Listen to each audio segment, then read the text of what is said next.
Hello there, and welcome to Nightfall Science. Tonight we drift toward Alpha Centauri, across the quiet distance separating the Sun from its nearest stellar neighbors. Let your shoulders ease, and let your eyes grow heavy. Let's begin. The nearest star system is still almost beyond ordinary scale. Alpha Centauri is often described as the neighboring star system. The phrase makes it sound comfortably close. It suggests another light in the same small celestial neighborhood. Yet the distance between the Sun and Alpha Centauri is about 25 trillion miles. That number is difficult for the human mind to hold. On Earth, even the largest distances remain connected to familiar things. Oceans have opposite shores. Continents can be crossed. Aircraft travel between cities in hours. Space changes that sense of proportion very quickly. The distance from Earth to the Sun is called one astronomical unit. It measures about 150 million kilometers. Light crosses that distance in a little more than 8 minutes. Proxima Centauri lies more than 260,000 astronomical units away. A quiet scale model helps reveal the difference. Suppose the Sun and Earth are placed 1 meter apart. The entire inner solar system fits inside a small room. Jupiter rests a little more than 5 meters from the Sun. Neptune appears about 30 meters away. On that same scale, Proxima Centauri is not outside the room.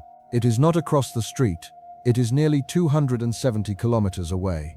The nearest other star has vanished beyond the horizon. Everything between those 2 points is mostly open space. Planets do not form a convenient chain across the darkness. There are no bright stations waiting at regular intervals. The familiar architecture of the solar system slowly falls behind. Alpha Centauri is therefore close only when compared with the rest of the galaxy. The Milky Way contains stars separated by hundreds, thousands, and tens of thousands of light years. Against that immense background, 4 light years seems gentle and small. Against the scale of machines and human lives, it remains enormous. The closest stellar shoreline still lies across an ocean measured in years of light. Alpha Centauri is not a single star waiting at the journey's end. The system contains 3 stars moving through a slow celestial arrangement. Alpha Centauri A and Alpha Centauri B form the central pair. Proxima Centauri travels much farther away, held in a wide relationship with the other 2. Alpha Centauri A resembles the Sun in several important ways. It is a little larger and brighter, but it belongs to the same general family. Alpha Centauri B is slightly smaller and dimmer. Together they circle a shared center of gravity. One complete orbit takes around 80 years.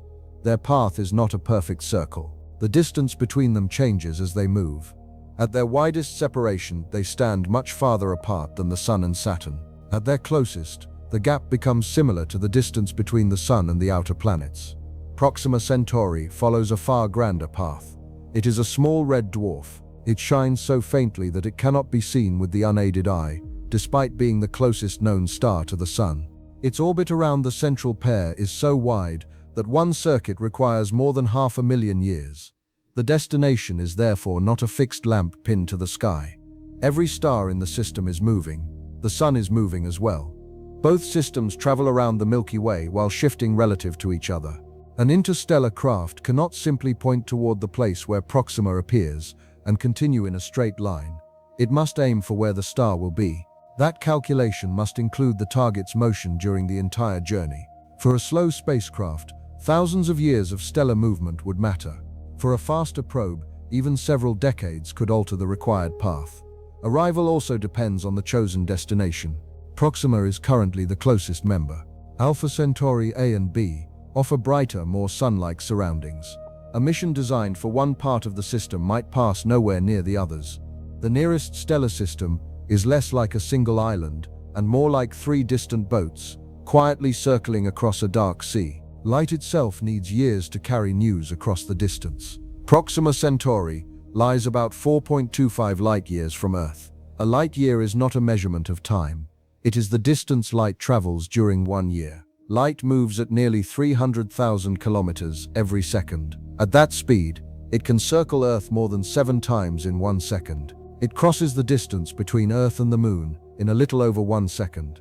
Yet even light needs more than 4 years to reach Proxima Centauri. This delay changes the meaning of communication. A spacecraft arriving near the star could send a signal toward Earth, That message would drift across interstellar space for about 4 years and 3 months. Only then would antennas near Earth receive it. Any reply would require another 4 years and 3 months. A simple exchange could therefore span more than 8 years. A technical question sent from the spacecraft could not receive a useful answer until almost a decade later. No control room could guide the mission moment by moment. The craft would need to observe, decide, and respond independently. The same delay affects everything seen through telescopes. Proxima Centauri never appears exactly as it is now. Its light begins traveling years before reaching Earth. Every image is a quiet view into the recent past. The spacecraft would experience the same separation in reverse. Once it looked back toward the Sun, Earth would also appear several years younger. The blue planet visible through its instruments would be an earlier version of home. Events would unfold on Earth without reaching the travelers immediately. Seasons would pass, cities would change, people would grow older. The information would still be moving through the dark, unable to travel any faster. Distance becomes silence when even light cannot cross it quickly. Between neighboring stars, every message becomes a small time capsule. Humanity's fastest outward travelers move almost motionlessly on this scale. Voyager 1 is among the fastest spacecraft ever sent away from the Sun. It travels at roughly 17 kilometers per second. That is fast enough to cross a large country in only a few minutes. Voyager's speed appears extraordinary near Earth. Across interstellar distance, it becomes a gentle crawl. If Voyager 1 were traveling directly toward Proxima Centauri, the journey would require more than 73,000 years. The spacecraft is not actually aimed there, but the comparison reveals the limits of present propulsion. 73,000 years reaches far beyond recorded history. The earliest cities appeared only a small fraction of that time ago. Agriculture itself developed much more recently than the imagined launch date of such a mission. A Voyager speed craft sent toward Proxima during the earliest human migrations would still be traveling today. No spacecraft has operated for anything approaching that length. Its systems would need to survive changing temperatures, radiation, dust, and the slow breakdown of materials. Power would need to remain available across thousands of generations. Computers would need to function long after every person involved in the launch had disappeared. Even the mission's language might become ancient. Instructions written at departure could be difficult for distant descendants to interpret. Institutions could rise and fade. Nations could change names. The civilization receiving the final signal might be almost unrecognizable to the civilization that launched it. This does not make interstellar travel impossible. It reveals that present-day speed belongs to the solar system. Chemical rockets and gravity assists work beautifully among nearby planets. They were never designed to bridge the spaces between stars. The Voyagers are already remarkable messengers. They carry records from Earth and continue moving into the quiet beyond. Yet their motion also demonstrates how deep the neighboring darkness truly is. At interstellar scale, even humanity's swiftest machines drift like dust across a silent room. Crossing the heliopause does not mean the solar system has been fully left behind. Voyager 1 entered interstellar space in Voyager 2 followed in 2018. Each crossed the heliopause, the outer boundary of the vast bubble produced by the solar wind. Beyond that boundary, the environment changes. The constant stream of particles from the Sun becomes less dominant. Matter from the space between stars becomes more influential. Instruments begin measuring a region no functioning spacecraft had directly explored before. This sounds like the edge of the solar system. In one important sense, it is only an early boundary. Far beyond the planets lies the Oort cloud. It is thought to contain immense numbers of icy objects. Some may occasionally fall inward and become long-period comets, glowing softly as they approach the Sun. The Oort cloud cannot yet be photographed directly. Its existence is inferred from the paths of comets and from models of solar system formation. Estimates place its inner region around 1,000 astronomical units from the Sun. Its outer boundary may extend to roughly 100,000 astronomical units. Voyager has crossed only a small fraction of that distance. At its current pace, a Voyager spacecraft could require around 300 years to reach the cloud's inner region. Passing beyond the estimated outer edge may take about 30,000 years. This creates a strange picture. A spacecraft can enter interstellar space while remaining inside the Sun's wider gravitational domain. It leaves the solar wind behind, yet continues through a distant reservoir shaped partly by the Sun. The solar system does not end with a clean wall. It fades gradually. The planets disappear first. The solar wind weakens. The sun becomes another bright star. Then countless faint bodies may continue orbiting in the darkness, marking an outer realm too distant for direct observation. A journey to Alpha Centauri begins by crossing a frontier whose true width spans thousands of years at present speed. Even home has an outer shore that fades slowly into the stars.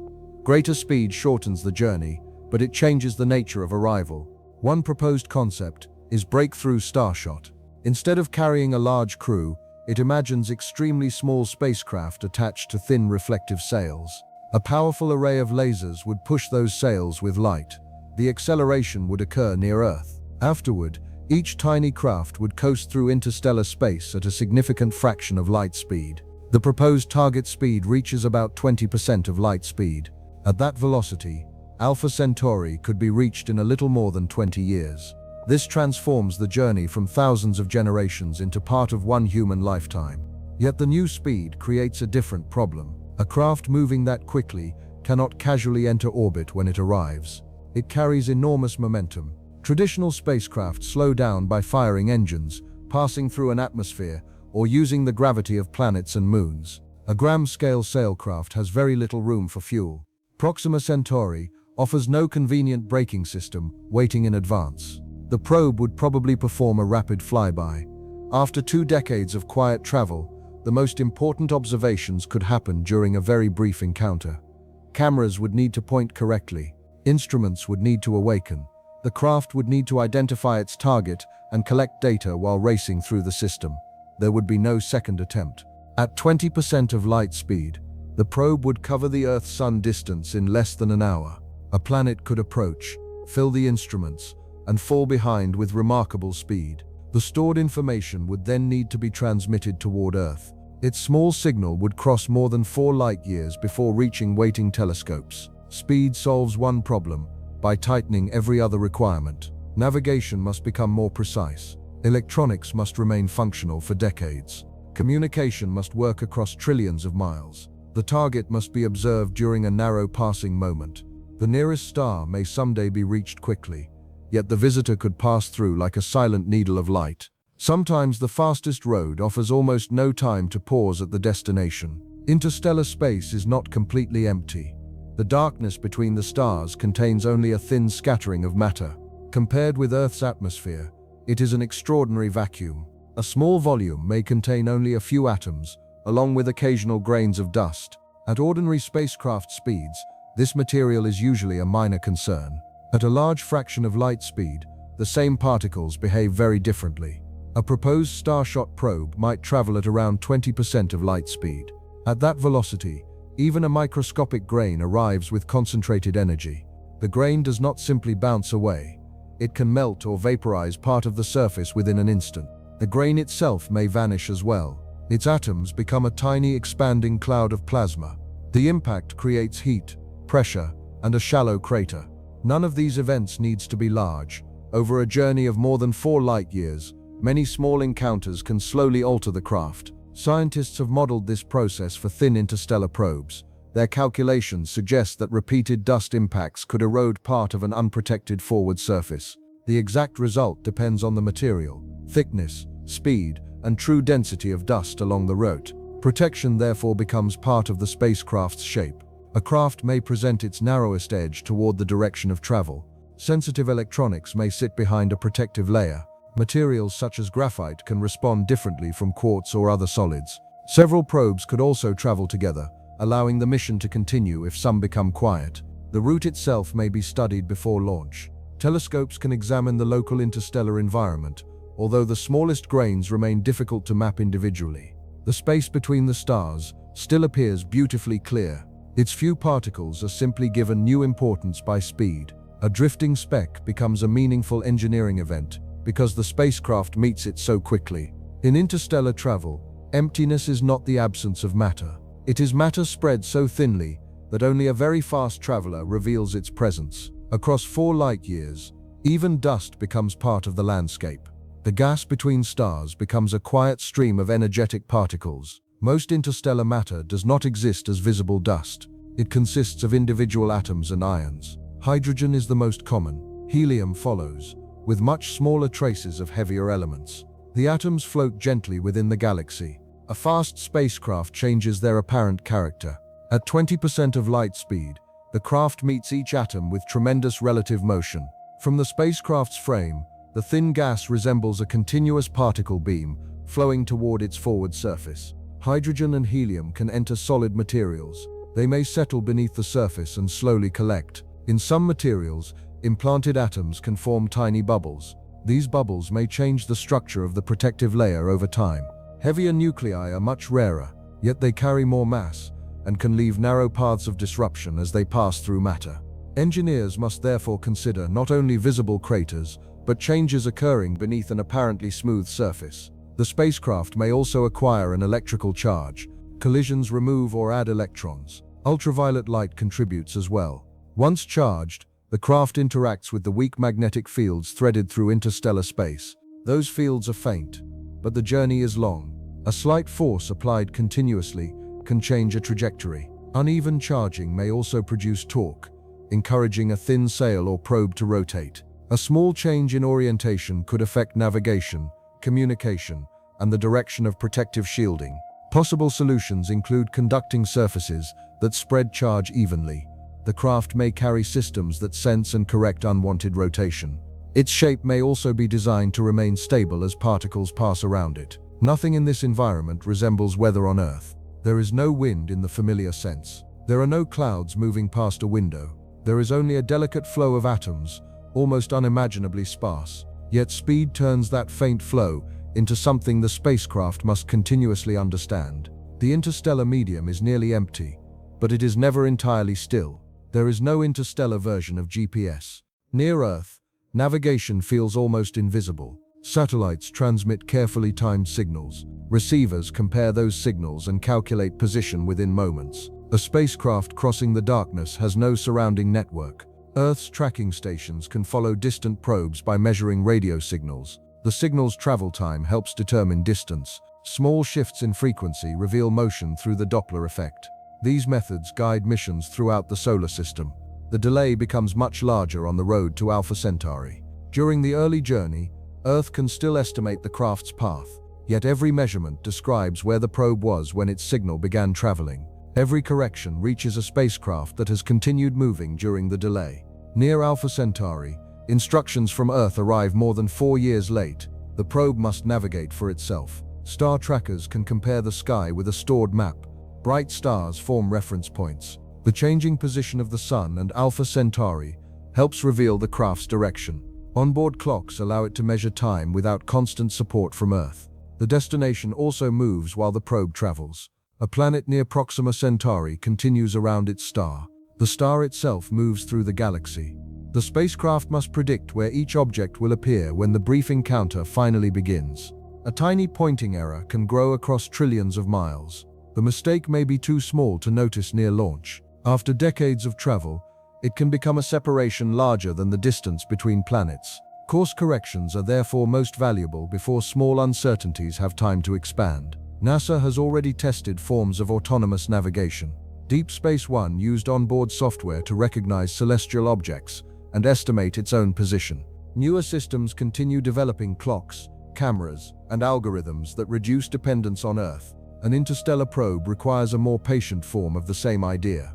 It carries a miniature understanding of the sky. It observes quietly, compares, calculates, and adjusts. Across the open dark, the stars themselves become the road signs. A spacecraft must carry years of energy into a place where sunlight becomes faint. Solar panels work well near Earth because the sun fills them with a steady flow of light. Farther away, that light spreads across an expanding sphere. The available intensity follows the inverse square law.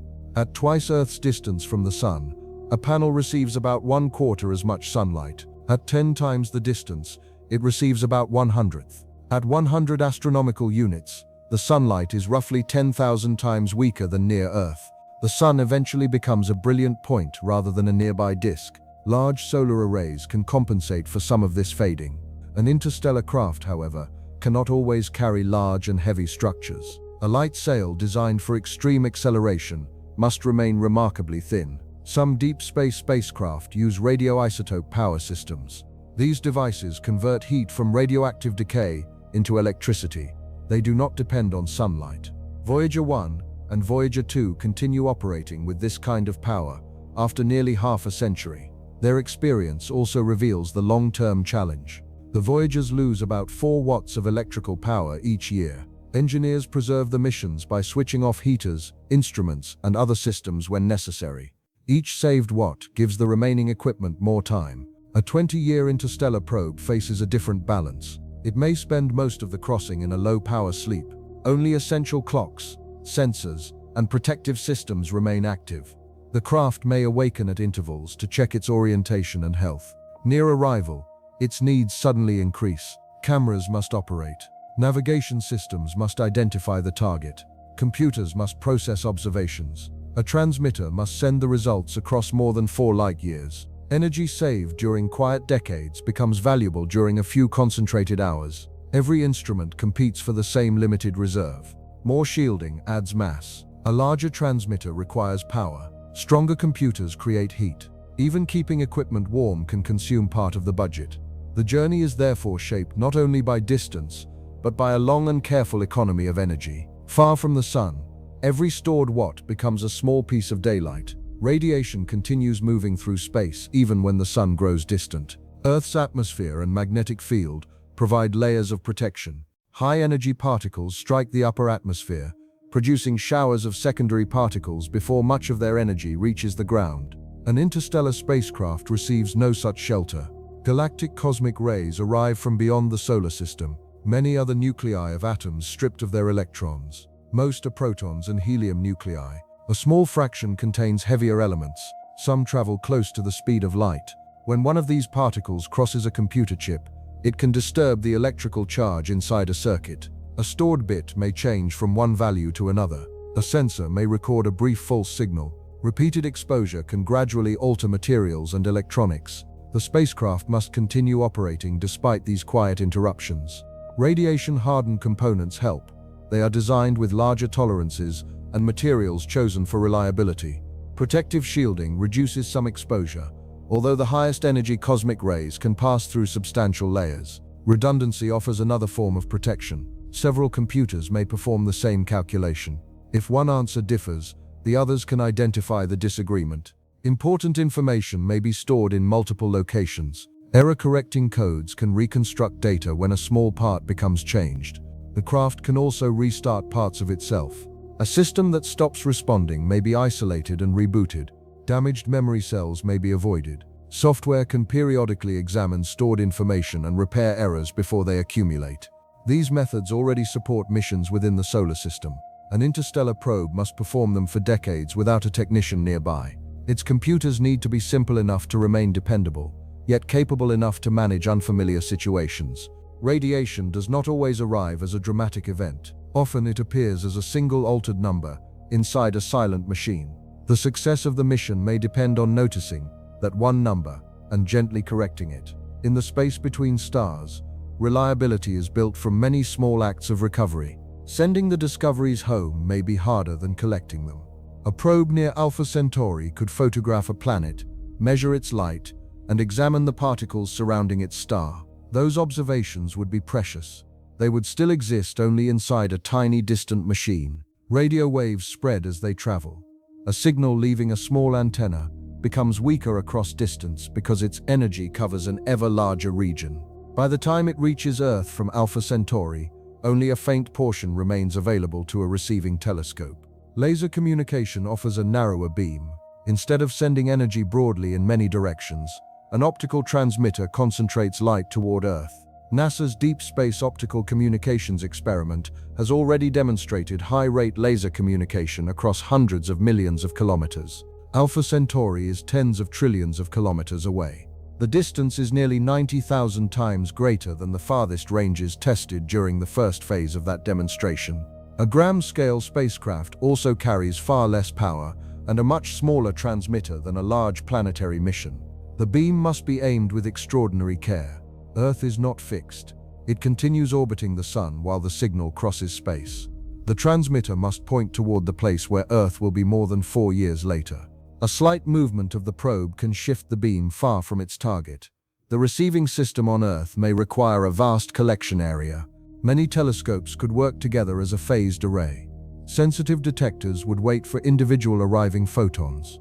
Mathematical coding would help separate the message from background light. The transmission may be slow. A collection of images could require weeks, months, or longer to return. Missing sections might need to be sent repeatedly. The probe would not know whether Earth had received them until a reply completed another 4-year crossing. For that reason, the spacecraft may simply transmit its data many times. The message repeats into the dark while Earth listens. After decades of travel and a rapid encounter, the mission's greatest achievement may arrive as a faint pattern of light, collected one photon at a time. Across the nearest interstellar distance, even a whisper must be aimed like an arrow. Time begins to change as the spacecraft approaches the speed of light. At familiar speeds, clocks appear to move together. A second on Earth matches a second aboard an aircraft or spacecraft closely enough for ordinary life. Extremely precise instruments can detect tiny differences, but human senses cannot. At interstellar speeds, those differences gradually become larger. According to special relativity, a moving clock advances more slowly when measured from a stationary frame. The spacecraft experiences nothing unusual. Its onboard clock ticks normally. Its computers operate normally. Every physical process continues with its familiar rhythm. The difference appears only when two clocks are compared. A Starshot-style probe traveling at 20% of light speed does not enter the most dramatic region of relativistic travel. Its speed is still far below light, yet the effect is no longer entirely negligible. The relativistic factor at that speed is about 1. For a journey lasting 20 years according to clocks near Earth, the moving spacecraft experiences roughly 19 years and 7 months. The difference is close to 5 months. A robotic probe does not notice those missing months. Its electronics simply record slightly less elapsed time. However, the discrepancy matters for navigation, communication, and synchronized observations. The spacecraft must predict where planets will be when it arrives. It must aim transmissions toward a moving Earth. Its internal schedule must remain connected to clocks that are following a slightly different passage of time. At higher speeds, the separation grows rapidly.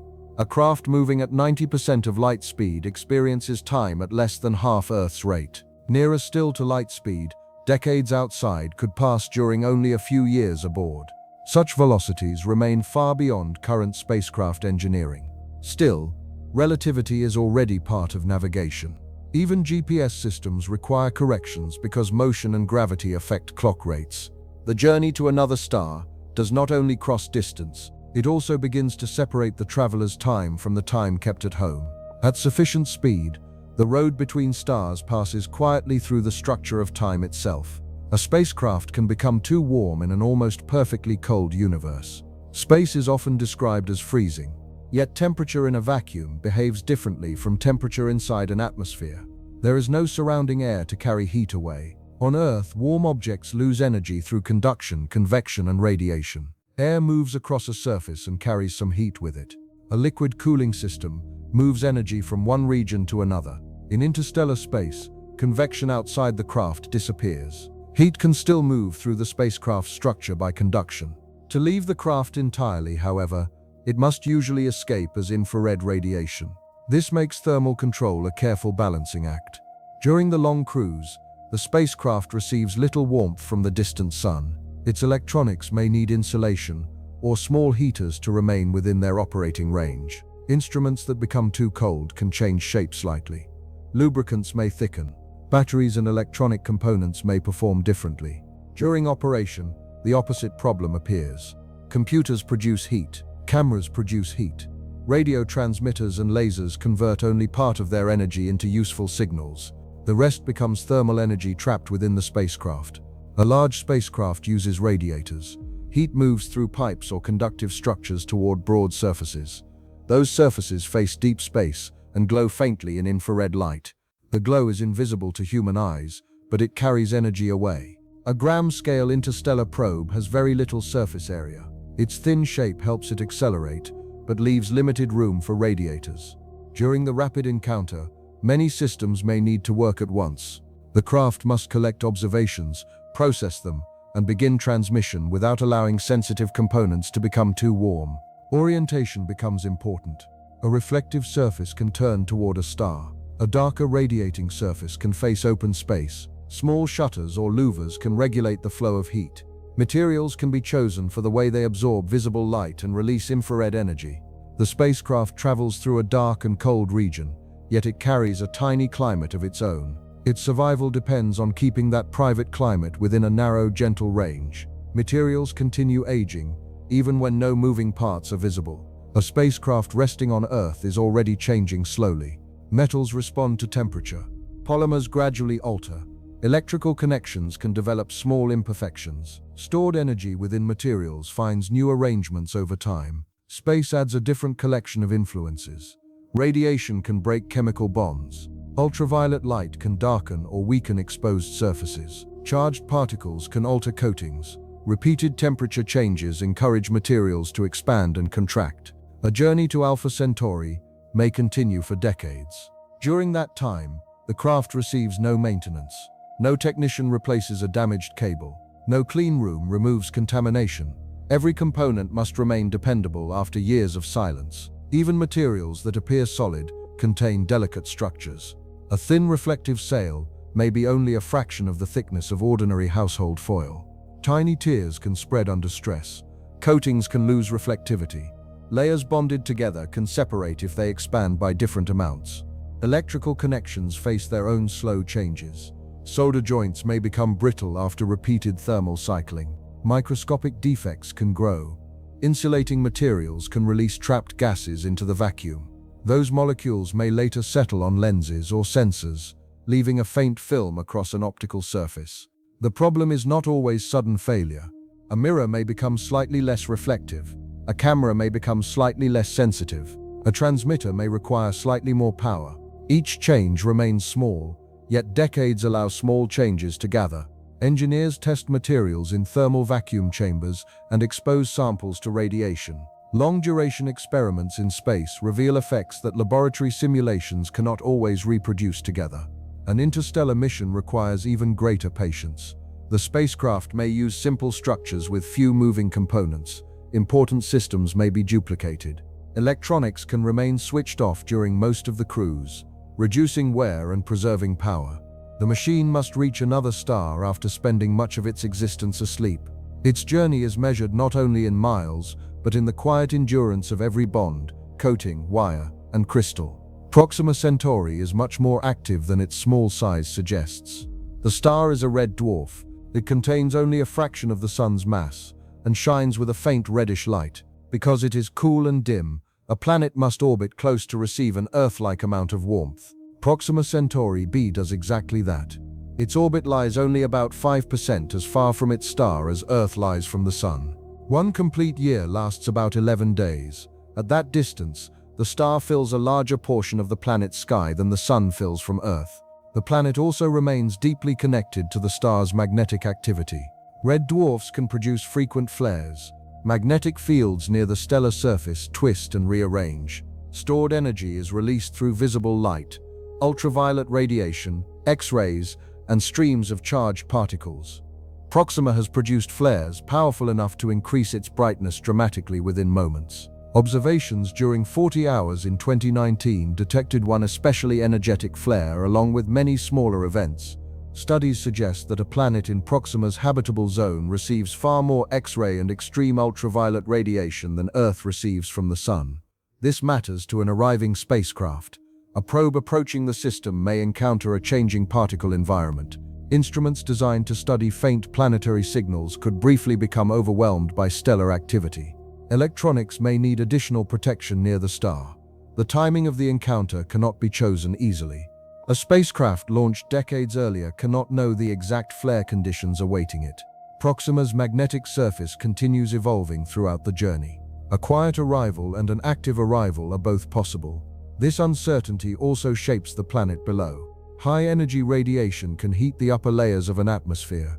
Gas may become electrically charged and escape into space. A strong planetary magnetic field or a thick atmosphere could change this outcome, but neither is currently known. The nearest star is not a steady red lantern. It is a small, restless sun, brightening and settling according to magnetic rhythms still being studied from afar. Around Proxima, even starlight arrives in changing waves. Proxima Centauri b is known mostly through the movement of its star. The planet is too close to Proxima and too faint to appear clearly in ordinary telescope images. Its existence was discovered through radial velocity. As the planet orbits, its gravity gently pulls the star. The star does not remain perfectly fixed. It moves in a small repeating pattern around the shared center of mass. Astronomers detect this motion by examining shifts in the star's spectrum. From that subtle wobble, important details emerge. Proxima b completes one orbit in about 11.2 Earth days. Its measured minimum mass is close to Earth's. It travels around Proxima at roughly siculum point in astronomical units. These numbers describe its orbit, but they do not reveal its surface. The planet could possess oceans, continents, clouds, or a dry landscape. It could hold a thick atmosphere, a thin atmosphere, or almost none. Its surface pressure, composition, magnetic field, and exact radius remain uncertain. Even the word habitable requires care. Proxima b receives an amount of stellar energy that may allow liquid water under suitable conditions. This places it in the star's habitable zone. It does not prove that water exists there or that the planet resembles Earth. The close orbit may also affect its rotation. Proxima b is considered likely to be tidally locked. One hemisphere may face the star continuously, while the opposite side remains turned towards space. Between them, a ring of permanent sunset may circle the planet. An atmosphere or ocean could move heat from the bright side toward the dark side. Climate models show that several outcomes are physically possible, depending on conditions that remain unknown. A visiting probe may therefore arrive at a world unlike any confident prediction. Its camera could reveal clouds wrapped around a warm ocean. It could reveal a quiet, airless surface. It could find a planet transformed by billions of years beneath a restless red star. The nearest known exoplanet is close enough to name, yet still distant enough to remain almost entirely imagined. A tiny stellar wobble carries the outline of a whole unseen world. Reaching Alpha Centauri is only half of an interstellar journey.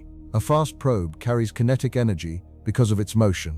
The faster it travels, the more energy must be removed before it can slow down. A laser sail solves acceleration by receiving a powerful beam near Earth. The sail does not need to carry the launch energy as fuel. Light pushes against its reflective surface, increasing its speed during the opening phase of the mission. There is no matching laser array waiting at Alpha Centauri. Without a braking method, the spacecraft continues through the system at almost the same speed. Breakthrough Starshot therefore describes its basic concept as a flyby mission rather than an orbiter. At 20% of light speed, the encounter unfolds quickly. The probe crosses a distance equal to Earth's orbit around the Sun in less than 90 minutes. It could cross the distance between Earth and the Moon in only a few seconds. A planetary system is therefore compressed into a narrow observing window. Orbiting a planet normally allows repeated measurements. A spacecraft can photograph the same landscape under changing light. It can map magnetic fields, watch clouds, and return to uncertain regions. A flyby receives one passage. Some proposed braking concepts use the destination star itself. A light sail may turn so that photons from Alpha Centauri push against its motion. Magnetic sails could interact with charged particles. Electric sails might use long charged wires to exchange momentum with the stellar wind. Each method requires compromises. A sail large enough to break may be difficult to protect during cruise. A trajectory passing close to a star gains stronger braking but enters a warmer, more active region. Proxima's faint light provides less photon pressure than a sun-like star. Slowing a larger crewed vessel becomes far more demanding. Every kilogram carries additional kinetic energy. Fuel used for braking must also be accelerated during departure, increasing the original energy requirement. The interstellar destination does not offer a harbor. It is more like a coastline passed at extraordinary speed, with every image gathered during one bright and carefully prepared moment. The ability to arrive gently may be more difficult than the ability to arrive at all. A human spacecraft cannot accelerate like a tiny laser sail. A wafer-scale probe may tolerate an enormous burst of acceleration. It contains no bones, organs, or delicate circulation. Its thin structure can be pushed to extreme speed within minutes. A crewed ship must move more gently. Human bodies already live beneath an acceleration of 1 gravity on Earth. A spacecraft accelerating steadily at the same rate could create the sensation of ordinary weight. The floor would press upward against the crew, while the ship continued gaining speed. This produces an elegant imaginary journey. The craft accelerates for the first half of the distance. It then turns around and accelerates in the opposite direction, using the second half to slow down. Relativity changes the exact timing. For Alpha Centauri, a constant one-gravity journey would take about 5.9 years according to clocks on Earth. The people aboard would experience roughly 3.5 years. Near the midpoint, the craft would approach about 95% of light speed. The journey sounds surprisingly brief. The energy requirement is far less gentle. A vessel with people, shielding, food, machinery, and fuel could weigh thousands or millions of kilograms. Bringing that mass close to light speed would require an extraordinary supply of energy. Slowing it again would demand a similar amount. The propulsion system would also need to operate continuously. Chemical rockets burn their fuel within minutes. Electric engines can operate longer, but their thrust is small. Nuclear fusion, antimatter, or powerful external beams are often discussed because ordinary propulsion cannot sustain one gravity across interstellar distances. The exhaust creates another difficulty. To move forward, a rocket throws something backward. A relativistic spacecraft must release that exhaust with tremendous speed. The engine must control intense heat while protecting everything located nearby. A gentle acceleration can therefore conceal an immense machine. Inside, the crew might feel a calm and familiar downward pull. Outside, the ship would be converting energy on a scale unlike any vehicle ever built. The most comfortable path to another star may also be the most demanding one to create. A rotating home could carry its own imitation of gravity. Most realistic interstellar concepts cannot maintain constant acceleration. Their engines may operate only during departure and arrival. For the long middle portion, the craft would coast in microgravity. The human body changes when weight disappears. Muscles no longer work against the steady pull of Earth. Bones release minerals more quickly. Fluids move toward the upper body. The heart and blood vessels adapt to a world without a permanent up or down. Exercise slows several of these changes. Astronauts aboard the International Space Station spend substantial time using treadmills, resistance machines, and stationary bicycles. Even with those routines, long missions still require careful medical observation. A journey lasting decades may need another solution. Artificial gravity can be produced by rotation. A circular habitat spins around a central axis. The walls press against everything inside, creating a sensation similar to weight. The effect depends on two things. A larger habitat can rotate slowly. A smaller habitat must rotate more quickly to create the same apparent gravity. Fast rotation may produce dizziness, especially when a person moves their head or walks toward the center. The gravity also changes with distance from the axis. In a small rotating room, a person's feet may feel a stronger pull than the head. Objects dropped from a hand may follow curved paths. Water may pour in ways that seem slightly unfamiliar. A much larger ring makes these effects softer. NASA-supported studies have examined structures hundreds of meters or even kilometers across. A kilometer-scale habitat could rotate slowly while producing gravity close to Earth's near its outer rim. Such size brings new engineering questions. The structure must unfold or be assembled in space. It must remain balanced. Moving equipment and people change the distribution of mass. Bearings, cables, and pressure seals must continue working across many years. Still, the central idea is beautifully simple. A ship can create a downward direction by turning slowly through the dark. Within a rotating ring, an ordinary cup could rest on a table while the stars drift beyond the windows. A crewed interstellar ship must behave like a small living planet. The International Space Station depends on a complex environmental control system. It manages oxygen, carbon dioxide, water, pressure, temperature, ventilation, waste, and fire detection. Even this advanced system is not completely independent. Cargo vehicles regularly bring food, equipment, spare parts, and other supplies. Ground teams watch the station continuously. When hardware fails, replacement components can arrive from Earth. No such supply route exists between the stars. An interstellar life support system must recycle nearly everything. Moisture from breathing and perspiration must return to the water supply. Wastewater must be filtered. Carbon dioxide must be removed before it reaches unhealthy levels. The International Space Station already recovers water from cabin humidity and urine. That water passes through several stages of treatment. Sensors examine its quality. Part of it enters the oxygen generation assembly, where electrolysis separates water molecules into oxygen and hydrogen. Some carbon dioxide can also be combined with hydrogen through the Sabatier process. This creates water and methane. The water returns to the system, while the methane is currently released. Every incomplete loop requires replacement material. A tiny daily loss becomes important across decades. A seal that allows a faint leak can slowly empty the atmosphere. A filter that must be replaced every year demands a large stored supply. A pump with a limited lifetime requires backups. True closure is extremely difficult. Human beings transform oxygen into carbon dioxide. They turn food and water into waste. Plants and machines can reverse parts of these processes, but no practical system recovers every atom forever. The ship must therefore begin with reserves. Water may be stored within walls, where it also helps absorb radiation. Extra oxygen can remain in tanks.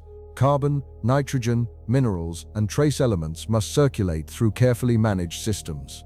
The atmosphere inside the ship would be used again and again. A breath released during the early journey could later become water, plant tissue, and oxygen before returning to another pair of lungs. Between stars, life survives by learning how to waste almost nothing. Food cannot remain unchanged for an interstellar lifetime. Stored meals are useful because they require little farming equipment. They can be packaged, counted, and arranged before launch. Many foods remain safe for months or years when carefully processed. Decades create a different problem. Vitamins gradually break down.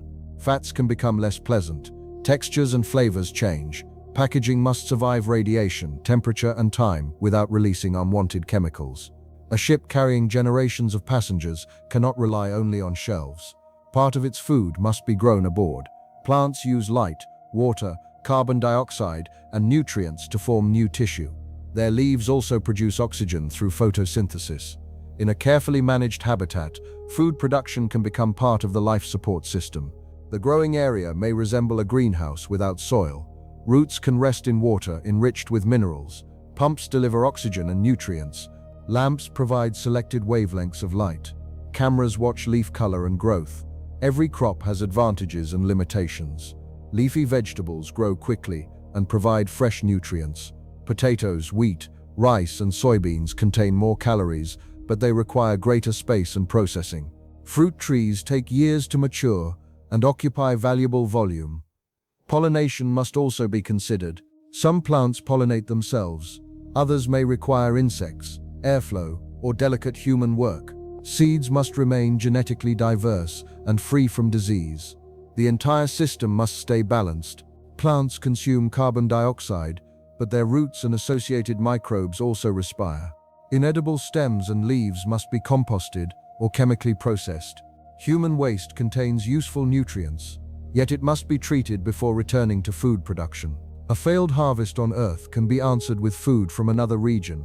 A failed harvest between stars must be answered from storage, backup crops, and careful planning. Several growing chambers may remain separated so that one infection cannot spread through the entire food supply.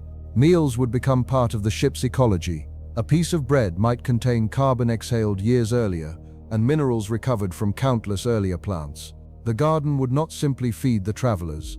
It would help the spacecraft breathe. The ship must create its own days and nights. Earth provides a natural rhythm. Morning light grows gradually. Evening colors fade. Temperature, sound, and activity all follow the turning planet. Interstellar space offers no sunrise. The sun slowly becomes another star behind the ship. Ahead, Alpha Centauri brightens almost imperceptibly over many years. Neither light defines a useful 24-hour day. The interior must provide that rhythm deliberately. Lighting can change through a scheduled cycle. Brighter, cooler light supports wakefulness during the artificial morning. Softer and warmer light can prepare the body for sleep. Temperature may shift slightly as well. Work areas can become brighter during active hours. Private cabins remain quiet and dark. Displays and alarms must avoid disturbing the resting crew unless attention is truly required. Sleep becomes part of navigation and maintenance. Fatigue affects memory, reasoning, attention, and teamwork. A small mistake in a distant spacecraft may remain unnoticed until it has affected several connected systems. The crew must also live within a limited volume. The same corridors, voices, rooms, and mechanical sounds continue for years. Privacy therefore becomes an engineering requirement rather than a luxury.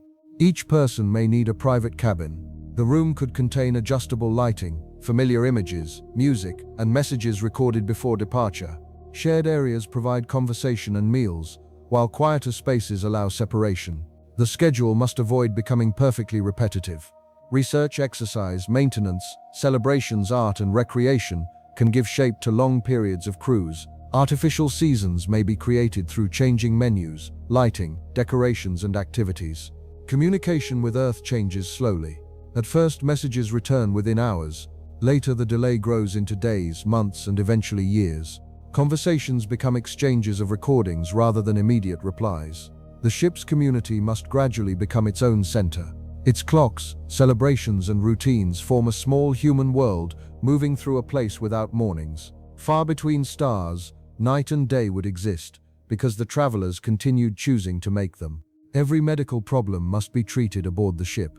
Astronauts near Earth can speak with flight surgeons. Supplies can be launched. In a serious emergency, a spacecraft may return its crew to the planet. An interstellar vessel cannot turn back quickly. During the early voyage, Earth may already be months away.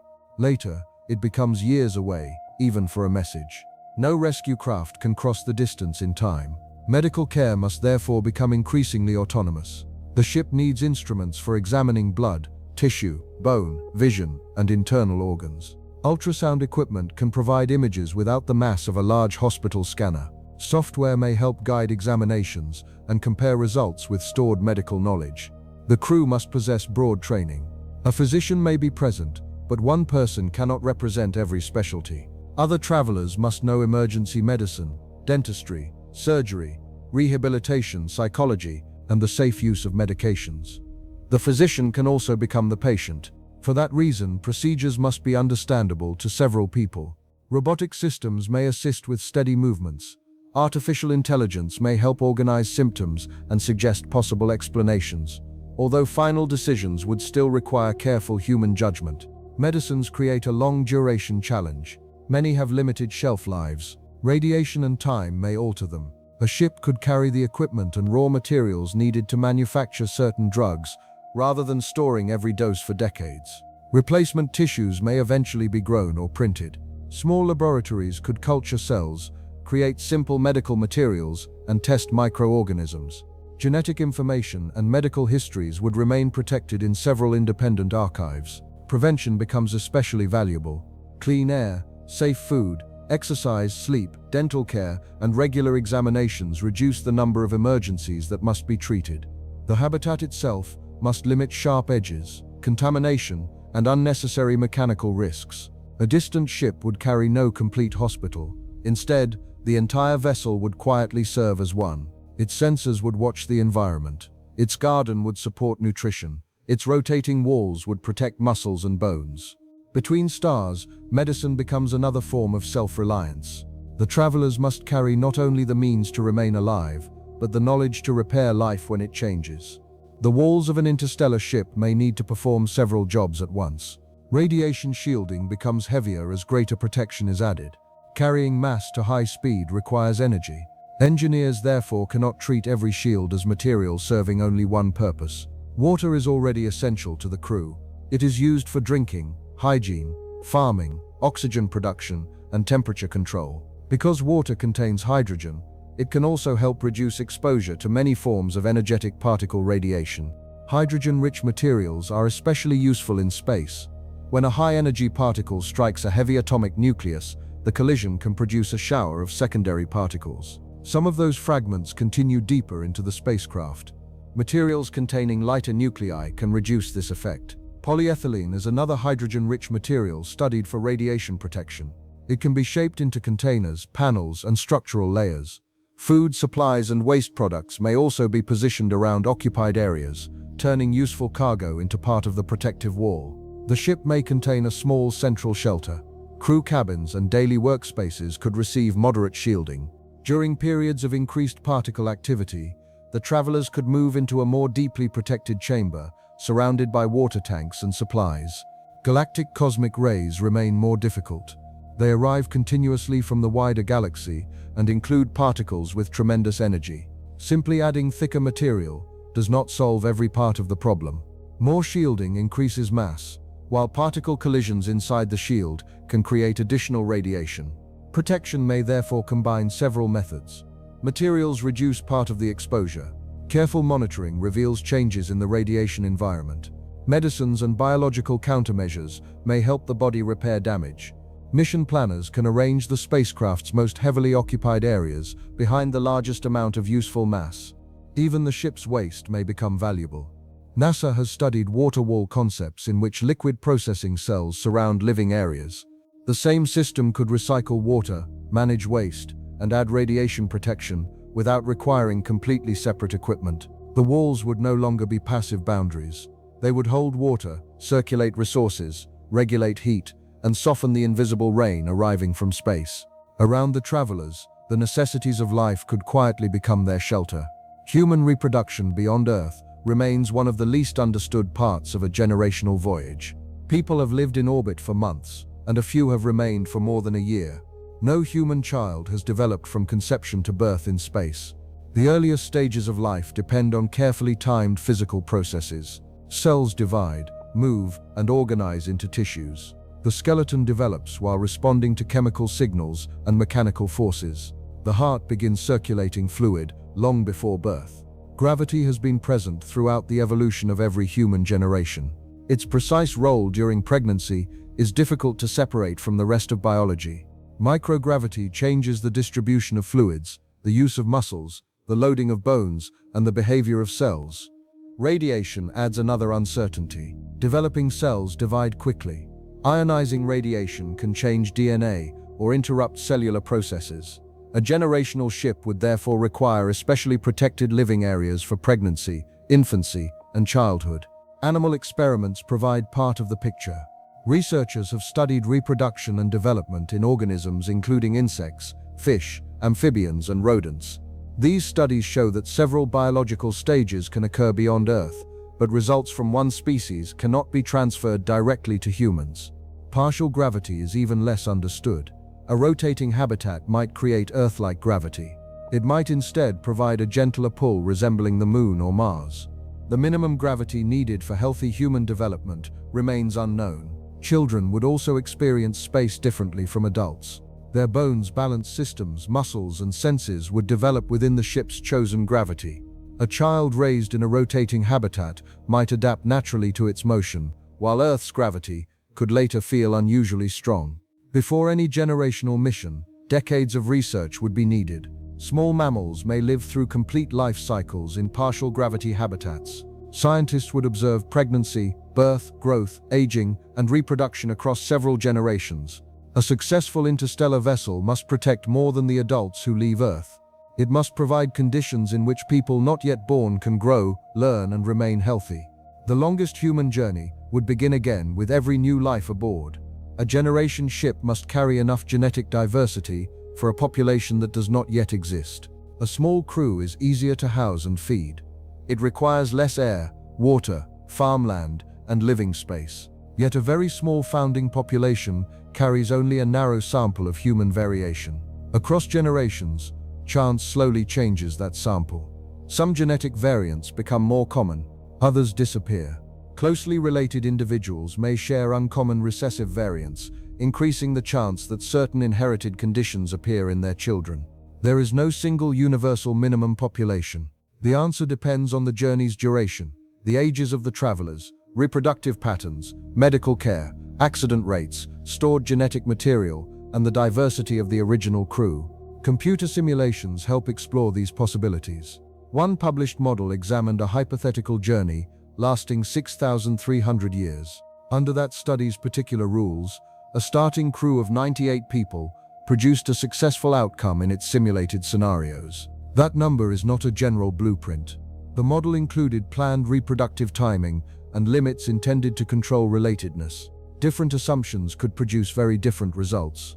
A larger population provides more flexibility when illness, infertility, accidents, or unexpected events occur. Other studies have modeled crews of roughly 500 people. With a population of that scale, the genetic structure can remain more stable across centuries under ordinary conditions. Poor radiation shielding, however, could introduce additional mutations and change the outcome. Stored reproductive cells could broaden the gene pool.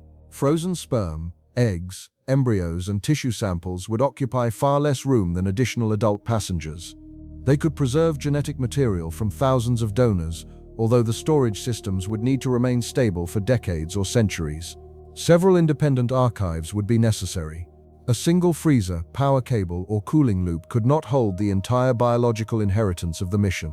Samples could be divided between protected locations and preserved using different methods. Population planning would remain a deeply human responsibility.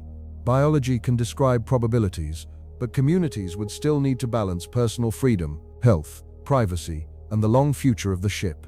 Within a small moving world, every generation would carry traces of the people who first entered the dark. The knowledge needed to operate the ship must outlive the people who designed it. The engineers present at launch understand why thousands of decisions were made. They remember failed prototypes, unusual test results, and small details never fully captured in a diagram. Much of that understanding disappears when a generation passes. A manual can describe how to replace a pump. It may not explain every sound the pump makes before a bearing begins to wear. A drawing can show a circuit, yet leave out the reasoning behind an unusual connection. An interstellar archive must therefore preserve more than instructions. It may contain videos of construction, complete design histories, simulations, maintenance records, scientific libraries, medical references, and conversations with the original engineers. The archive must also explain itself. Words change, software formats become obsolete, technical symbols may lose their meaning. Future readers need layers of material beginning with basic principles and gradually leading towards specialized systems. Several forms of storage could exist together. Digital memory is compact and searchable. Printed diagrams require no computer. Engraved metal or ceramic records may endure for long periods. Important knowledge can be copied in several locations and checked regularly for errors. Education becomes part of the ship's maintenance system. Each generation must produce physicians, farmers, electricians, programmers, ecologists, teachers, and mechanical specialists. Rare skills cannot belong to only one person. Apprentices must learn before the current expert becomes unable to work. The spacecraft itself can assist. Sensors record how equipment behaves. Artificial intelligence can compare present measurements with decades of earlier data. Augmented displays may guide repairs while showing hidden pipes, cables, and structural supports. Machines cannot carry the entire responsibility. Unexpected failures often require imagination.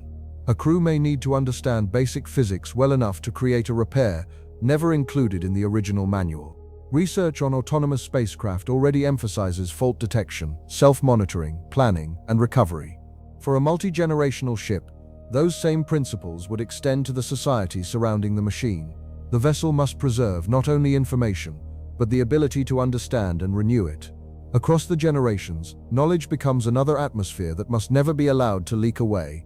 An interstellar ship cannot carry a spare copy of every component. A large habitat contains millions of parts. There are pipes, valves, cables, lamps, bearings, motors, seals, filters, computers, sensors, and fasteners. Each has a different lifetime. Carrying replacements for every possible failure would make the ship enormously heavy. Some parts might never be used, while an unexpected component could fail repeatedly. Manufacturing aboard the ship changes this balance. Raw material can be stored in simple forms. Metals, polymers, glass, ceramics, and carbon-based materials may be turned into the shapes needed later. Additive manufacturing already allows parts to be built layer by layer. The International Space Station has tested the production of tools and components in microgravity. Future systems may print stronger metals, electrical conductors, optical elements, medical supplies, and sections of pressure-resistant structures. Printing is only one stage. A manufactured part must be inspected. Its dimensions, internal structure, and strength must match the job. Some pieces require heat treatment, polishing, lubrication, or sterile handling. Material must also be recycled. A broken bracket still contains useful metal. Worn plastic panels can be cleaned and remade into feedstock. Damaged electronics contain valuable conductors and rare elements that may be difficult to replace. The ship may be designed as a collection of modules. Instead of repairing a complex pump at the smallest level, robotic arms could remove the entire unit. A replacement module takes its place while the damaged one is opened and rebuilt in a workshop. Standard connections make this easier. Power, data, cooling, air, and mechanical interfaces could follow a limited set of patterns. A valve designed for one system may also fit several others. Some repairs would occur outside the habitat. Robots could inspect the hull, patch small impacts, replace exterior sensors, and maintain antennas without exposing people to the surrounding environment. NASA's in-space manufacturing and servicing programs already explore how spacecraft might assemble, refuel, upgrade, and repair themselves far from ordinary workshops. An interstellar vessel would extend that idea across an entire lifetime. It could not remain a finished machine launched once from Earth. It would need to become a workshop that continually rebuilds itself. On the road between stars, survival may depend on turning yesterday's broken parts into tomorrow's tools. Torpor could offer a path between a short mission and a generation ship. Many animals enter states of greatly reduced activity. Their metabolism slows. Body temperature may fall. Heart rate and breathing become gentler. This state is called torpor. Human medicine can already lower body temperature under controlled conditions for certain treatments. These procedures are very different from the long cryogenic sleep often imagined in fiction. No proven method can place a healthy person into torpor for decades. NASA-supported studies examine whether shorter periods might someday help with missions lasting months. Researchers are also studying hibernating animals to understand how they preserve muscle, bone, organs, and brain function while remaining inactive. A crew in torpor would require less living space. Food consumption could decrease. Daily activity would become quieter. The habitat might concentrate its shielding around a small group of closely monitored sleeping chambers. The medical system would become more demanding. It must control temperature, nutrition, hydration, waste removal, circulation and breathing. It must prevent infection, blood clots, muscle loss, and pressure injuries. The system must also wake the crew safely. A mechanical problem may require an engineer. A medical change may require another person to leave torpor. Some mission concepts therefore imagine rotating periods, with part of the crew awake while the others rest. Interstellar timescales remain much larger than current research. Months of synthetic torpor would not cover a journey of centuries. Repeated cycles might reduce the subjective length of a voyage, but the long-term effects remain unknown. True suspended animation would require something more advanced. Human cells contain water, and ordinary freezing forms ice crystals that can disrupt delicate structures. Preserving an entire adult body and restoring it without injury remains beyond present medicine. Torpor is therefore not a completed solution. It is an early scientific path inspired by natural survival strategies. It asks whether the body's need for energy can be softened for a while, without stopping life entirely. A future vessel may carry waking generations, sleeping travelers, or some combination of both. Between the stars, the deepest form of rest may one day become part of the journey. The greatest distance aboard the ship may sometimes exist between people. An interstellar crew lives within a small world that cannot be left. The same faces appear at meals, during work, and throughout every artificial season. On Earth, difficult relationships can be given space. A person can walk through a city, visit another home, or spend time among strangers. A spacecraft offers only a limited collection of rooms surrounded by open interstellar space. Privacy, therefore, becomes part of life support. NASA studies isolation and confinement because they can affect mood, sleep, attention, communication, and decision-making. These effects do not mean that long missions must fail. They show that the social environment needs the same careful design as air and water systems.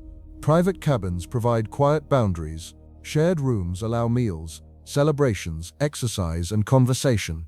Lighting, sound control, and flexible schedules help different personalities maintain comfortable rhythms.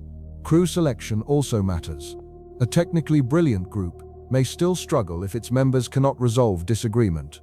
Long missions require patience, clear communication, humility, and the ability to notice changes in another person's behavior. Conflict cannot always be avoided. The aim is not to create a group that never disagrees.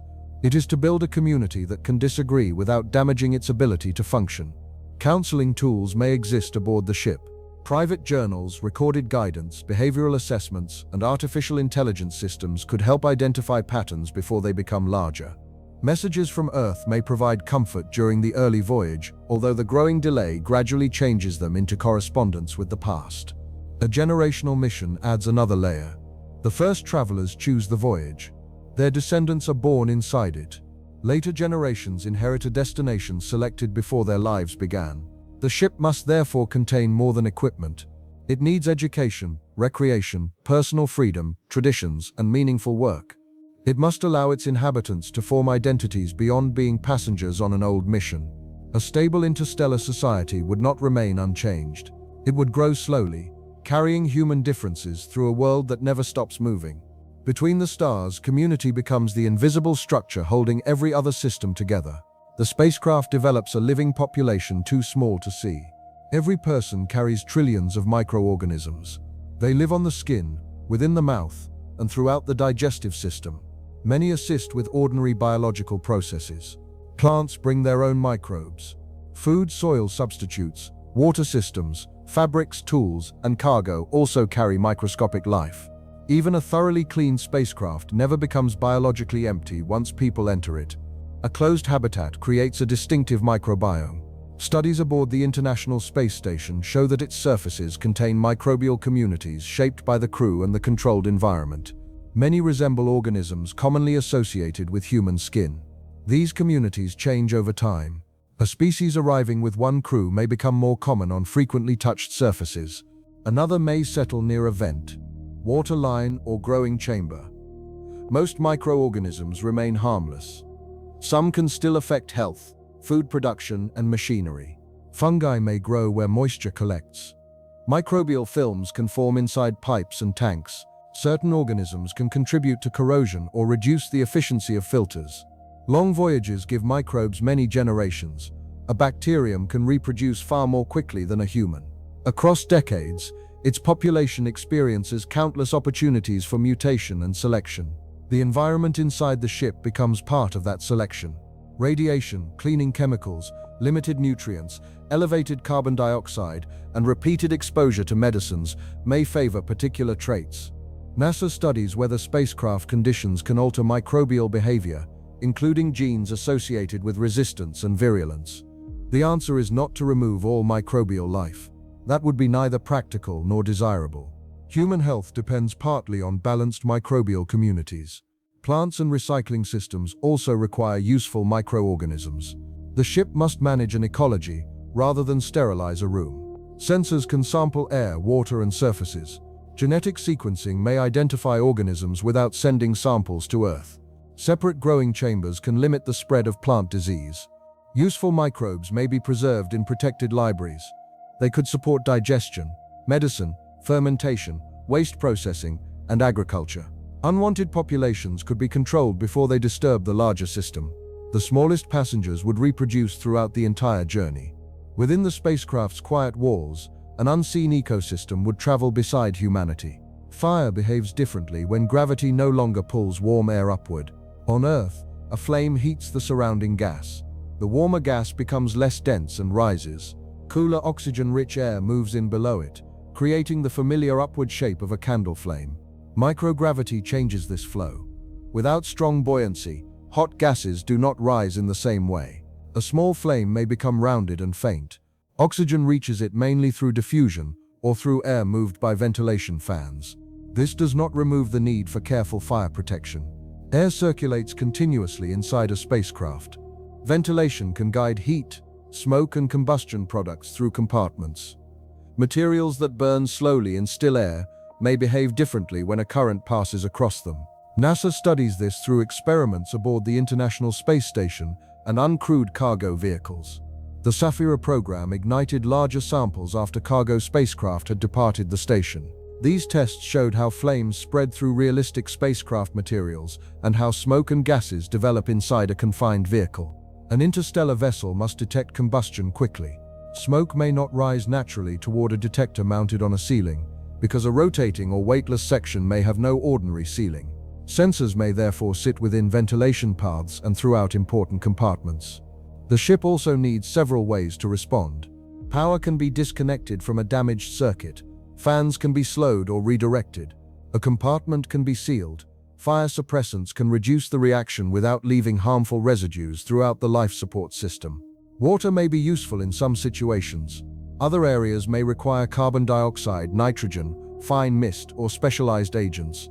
Electrical equipment, plant chambers, workshops, and oxygen systems each create different conditions.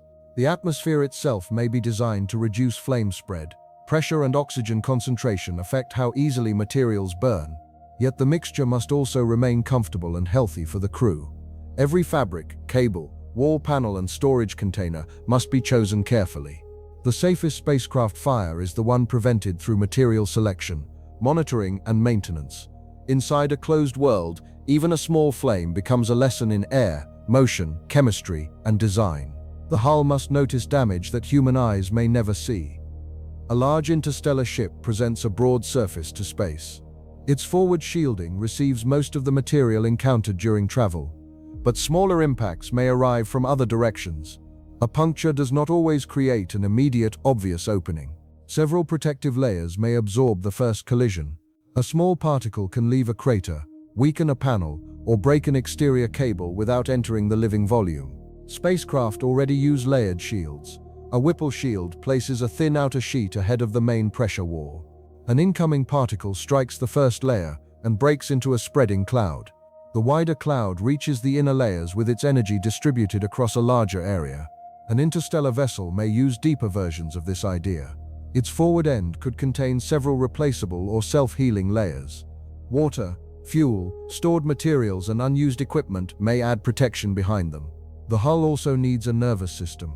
Fiber optic strain sensors can detect vibrations moving through a structure after an impact.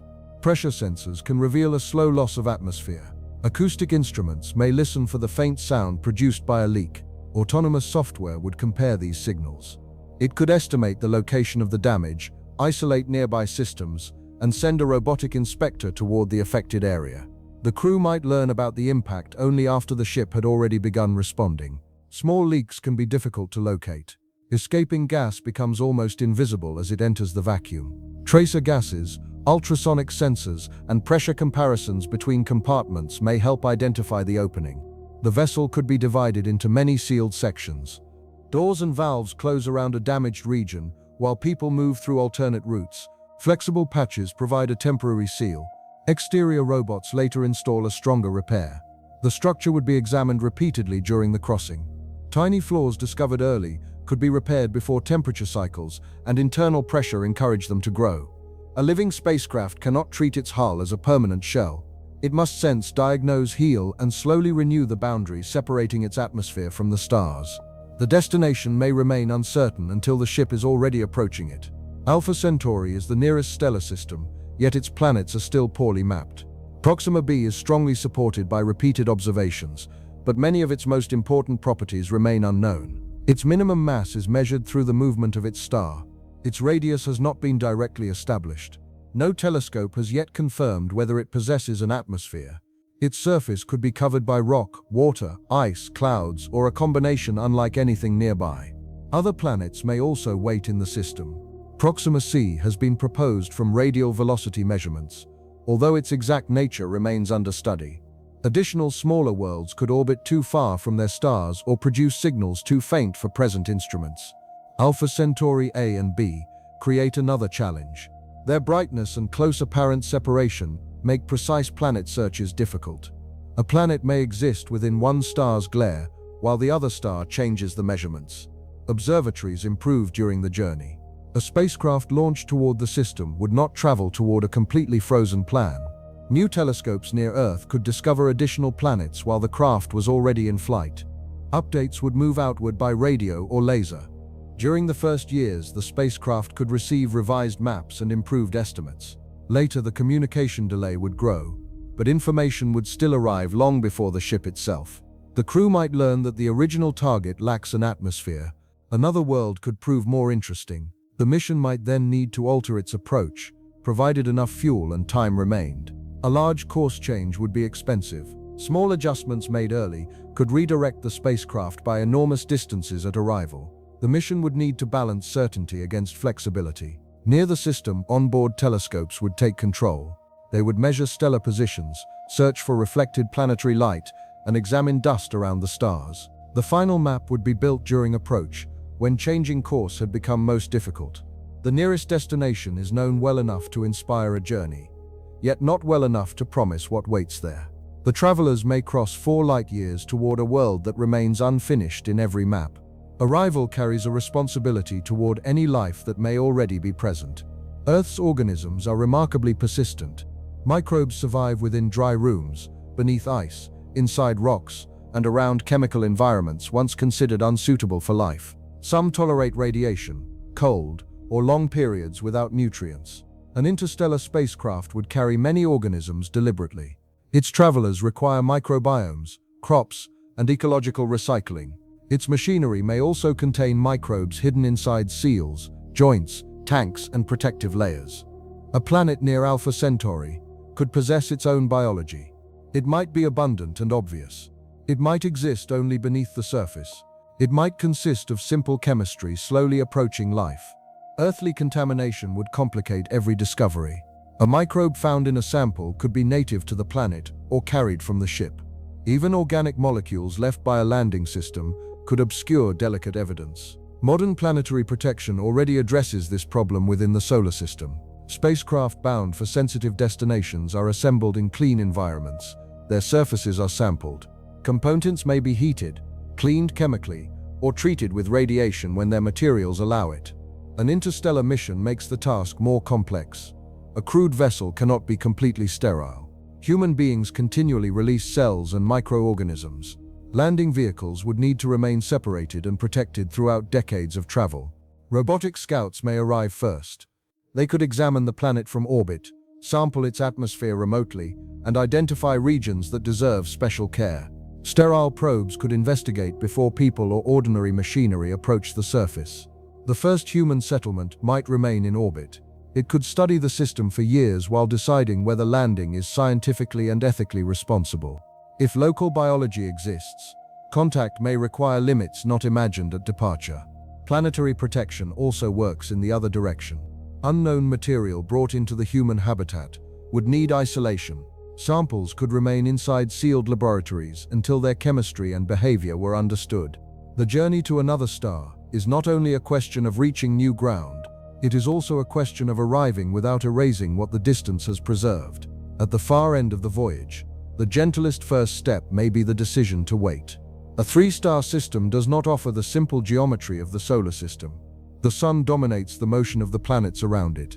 Jupiter and the other planets add smaller gravitational influences, but the system remains centered on one overwhelmingly massive star.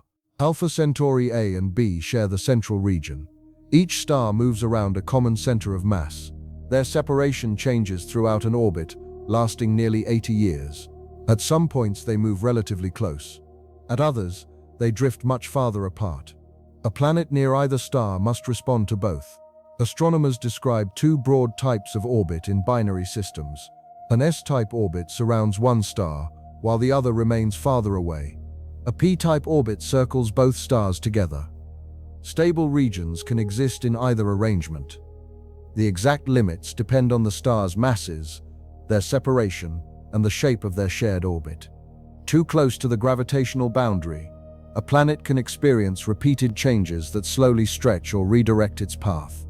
Computer models suggest that stable Earth-like orbits could exist around Alpha Centauri A or B. A planet near one star would see the companion as an unusually brilliant point of light. Its brightness and position would change during the 80-year stellar cycle. The companion might appear bright enough to cast faint shadows at night. Its light could also affect climate slightly, especially during the closest parts of the binary orbit. Seasons would still depend mainly on the planet's own motion and tilt, but the second star would add a slower rhythm above them. A visiting spacecraft must understand these gravitational patterns. Navigation near one star cannot ignore the other. A long orbital mission may need occasional corrections. A small error made during arrival could grow as both stars continue pulling from changing directions. The system is not chaotic in every region. It is simply more layered than the familiar sky around Earth. Planets, spacecraft, and dust all move within a gravitational pattern written by 2 suns and a distant red dwarf. Near Alpha Centauri, every orbit becomes part of a slow celestial conversation. A world near Proxima Centauri may have one permanent day and one permanent night. Tidal locking occurs when a planet's rotation gradually becomes synchronized with its orbit. The same hemisphere then faces the star continuously. Earth's moon provides a familiar example. The moon rotates once during every orbit, so the same side generally faces Earth. Proxima b may have reached a similar arrangement because it travels very close to its star. One side of the planet could receive unending starlight.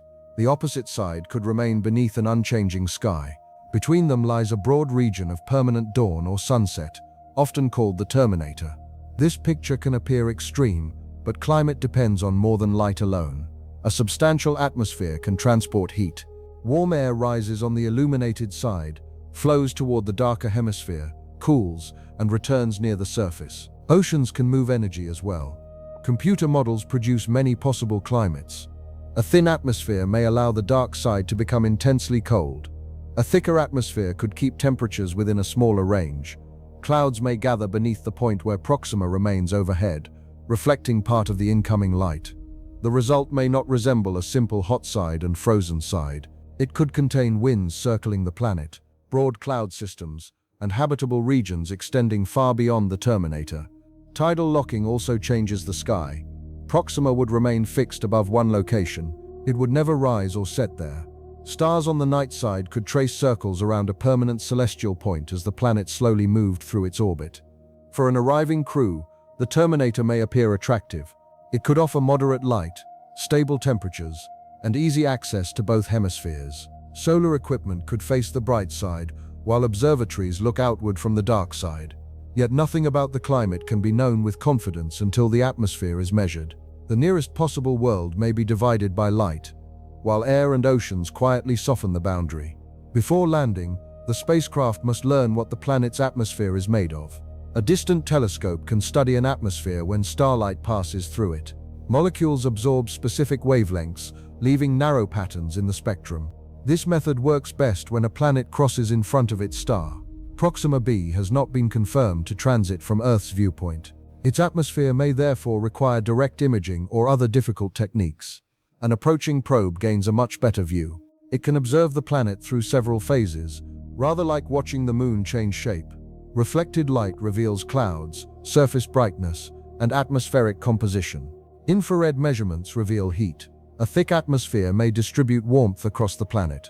A thin one may allow sharper temperature differences between the bright and dark hemispheres. Spectrometers search for molecules such as carbon dioxide, water vapor, methane, oxygen, and carbon monoxide. No single molecule proves that life exists. Oxygen can be produced by biology, but it can also gather through non-biological processes under certain conditions. Methane has several possible sources. Water vapor reveals moisture without identifying oceans or rain. Meaning comes from combinations. A mixture that remains difficult to maintain without continuous replenishment would deserve close study. The planet's star, geology, temperature, and radiation environment must all be considered. The probe would also watch how the atmosphere changes. Clouds may drift, dust may rise, flares from Proxima may temporarily alter the upper atmosphere. Charged particles may create auroras near magnetic poles. Entry planning depends on these observations. Atmospheric density determines how strongly a vehicle slows. Winds affect parachutes and flight paths. Corrosive gases or suspended particles influence material choices. The first atmospheric profile may be collected by a small sacrificial probe. It could descend while transmitting pressure, temperature, and composition. Other vehicles would remain safely above until the results arrived.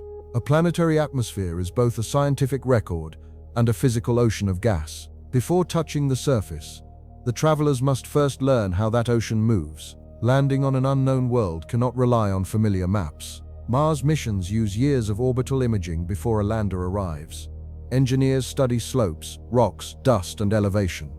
They estimate atmospheric density and choose regions that balance safety with scientific value. An interstellar mission may begin with only a rough planetary outline. The main spacecraft would therefore spend time in orbit before sending anything downward. High-resolution cameras would slowly assemble a global map. Radar can see through clouds. Laser altimeters measure the height of mountains and valleys. Infrared instruments distinguish rock, ice, water, and vegetation-like surfaces if any exist. A landing site needs more than flat ground. It should provide access to useful materials. Water ice, sunlight, mineral deposits, and moderate temperatures may all matter. The site must also avoid regions containing delicate native biology. Descent depends strongly on the atmosphere. A thick atmosphere allows heat shields, wings, balloons, and parachutes to remove speed. A very thin atmosphere provides too little drag, requiring engines to perform most of the braking. An airless world demands powered descent from beginning to end. Gravity changes the design as well. A heavier planet pulls the vehicle downward more strongly. A lighter planet requires less thrust, but may hold only a thin atmosphere. The first landing would likely be robotic. Small scouts could test the surface, measure dust, drill shallow samples, and examine weather. Their results would guide larger cargo landers. Supplies may arrive before people. Power systems, shelters, communication beacons, and emergency reserves could be placed on the surface and checked for months. Only then would a crewed vehicle begin its descent. The final moments would be highly automated. Signals from Earth are years away. The lander must compare the terrain with stored maps, avoid obstacles, and choose a safe point without outside help. After crossing trillions of miles, the last few kilometers may require the greatest precision. A new world does not become a destination until something can touch it gently. Gravity on the destination would shape every movement and every building. Proxima B's true mass remains uncertain because the radial velocity method gives a minimum value. Its radius is also unknown. Without both mass and radius, surface gravity cannot be calculated precisely. A rocky planet similar to Earth might possess familiar gravity. A larger or denser world could pull more strongly. A lower density planet might feel lighter beneath the feet. Human bodies respond continuously to gravity. In stronger gravity, the heart works harder to move blood upward. Standing and walking require more effort. Falls become more forceful. Buildings must support greater loads. In weaker gravity, movement becomes easier, but long-term health may change. Bones and muscles receive less mechanical loading. Children raised there could develop differently from children on Earth. Exercise and artificial gravity spaces might remain necessary even after arrival. Gravity also changes the landscape. On a high-gravity world, mountains may be lower because rock cannot support extremely tall structures. Trees, if anything like them existed, might grow shorter and broader. A lower gravity world could support taller landforms. Thrown objects travel farther. Dust remains airborne longer. Wings and rotors behave differently because weight changes, while atmospheric density may remain independent. Every tool must match the local pull. Stairs, furniture, vehicles, doors, and protective clothing would be redesigned. Even pouring water depends on gravity. The crew would learn through slow practice. Movements developed during years aboard a rotating ship may not transfer perfectly to the surface. Balanced systems need time to adjust. Early explorers may use support frames or powered suits. The settlement could include several gravitational environments. A rotating medical habitat might preserve Earth-like conditions. Surface buildings would follow the natural gravity. People could move between them depending on health and work. Gravity is invisible, yet it shapes nearly every form of life and architecture. At the destination, the first step would reveal a world's pull more clearly than any distant telescope. The first settlement must live from materials already present. Carrying everything from Earth requires enormous mass. Food, water, oxygen, fuel, construction material, spare parts, and shielding quickly make a spacecraft larger. A sustainable mission must use local resources. Water is among the most valuable. Ice may exist beneath the ground, within polar regions, or locked inside minerals. Once collected, it can support drinking, farming, oxygen production, and certain kinds of fuel. Rock provides more than building material. It contains silicon, aluminum, iron, magnesium, calcium, and many other elements. Processing systems could separate useful compounds and turn them into glass, metal, ceramics, and soil-like growing material. The atmosphere may also become a resource. Carbon dioxide can supply carbon and oxygen. Nitrogen supports agriculture and breathable air. Even gases unsuitable for breathing may be useful in industry. Energy remains the foundation of every process. Proxima is dimmer than the Sun, but Proxima b orbits much closer. Solar panels on the planet's bright side may receive a useful amount of energy. Permanent daylight could become an advantage. Panels would not wait through ordinary nights. Yet stellar flares, clouds, dust, and the redder spectrum of the star would influence their design. Nuclear systems could provide steadier power. They would operate through storms, darkness, and equipment maintenance. Geothermal energy might be possible if the planet retains internal heat. The settlement would begin modestly. Robots could excavate protective shelters before the crew lands. Local material might cover habitats, reducing radiation exposure and stabilizing temperature. Factories would grow gradually. The first machines produce simple parts. Later systems refine better metals, build larger structures, and create new machines from local material. A successful settlement would not be a copy of Earth delivered whole. It would be a small pattern of knowledge placed within an unfamiliar landscape, learning to use what the world quietly provides. At the end of the journey, survival would begin with the patient art of belonging somewhere new. Earth would continue changing while the travelers crossed the dark. A message sent from Alpha Centauri needs more than 4 years to reach the solar system. A reply requires the same journey in reverse. The shortest conversation therefore unfolds across nearly 9 years. A question asked during one stage of life may be answered during another. Children may become adults between the opening message and the final response. Scientific projects could begin, change direction, and end before distant collaborators complete a single exchange. Communication would resemble correspondence between centuries. The settlement could send compressed records containing images, measurements, personal messages, and cultural archives. Earth might respond with discoveries, histories, music, and news from a civilization that continues evolving far away. Neither side could speak in real time.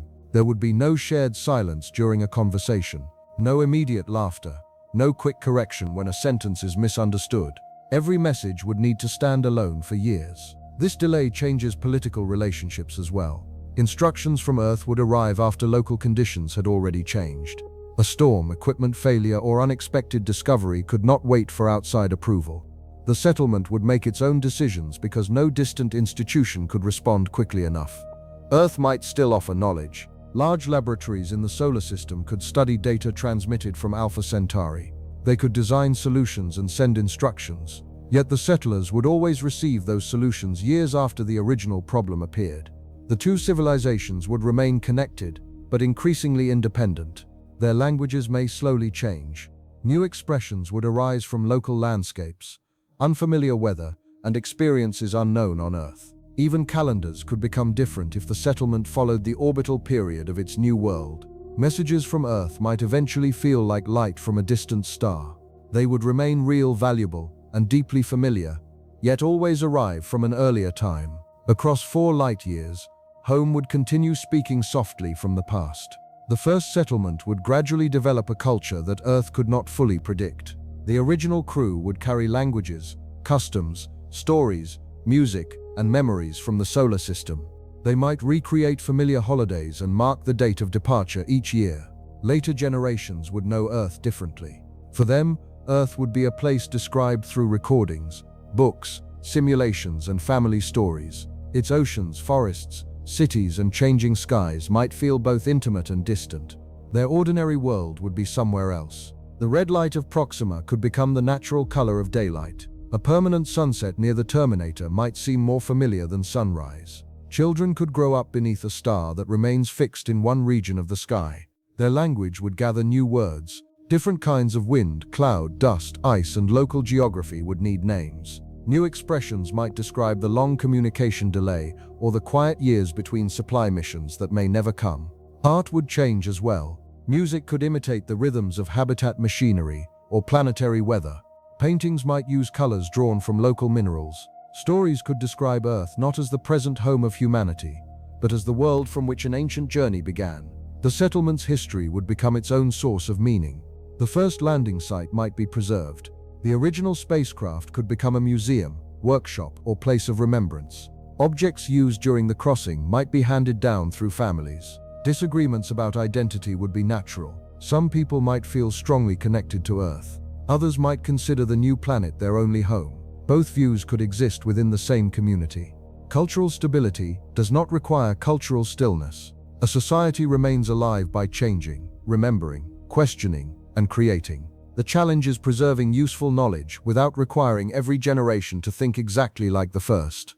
The interstellar voyage therefore continues after landing. The spacecraft stops moving, but the human story keeps drifting away from its point of departure.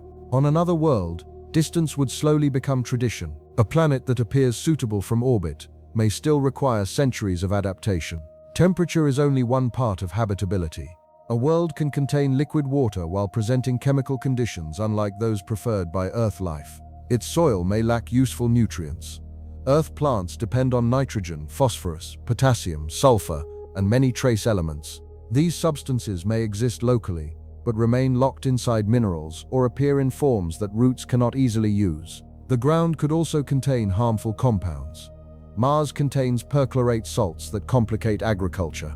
An exoplanet may possess its own unfamiliar mixture of reactive minerals, metals, and salts. Early farming would probably remain enclosed. Plants would grow inside controlled chambers using water and nutrients processed by machines. Local rock could provide raw material after careful chemical treatment. Open-air agriculture would require much greater understanding. The atmosphere must contain acceptable pressure and composition. Winds must remain manageable.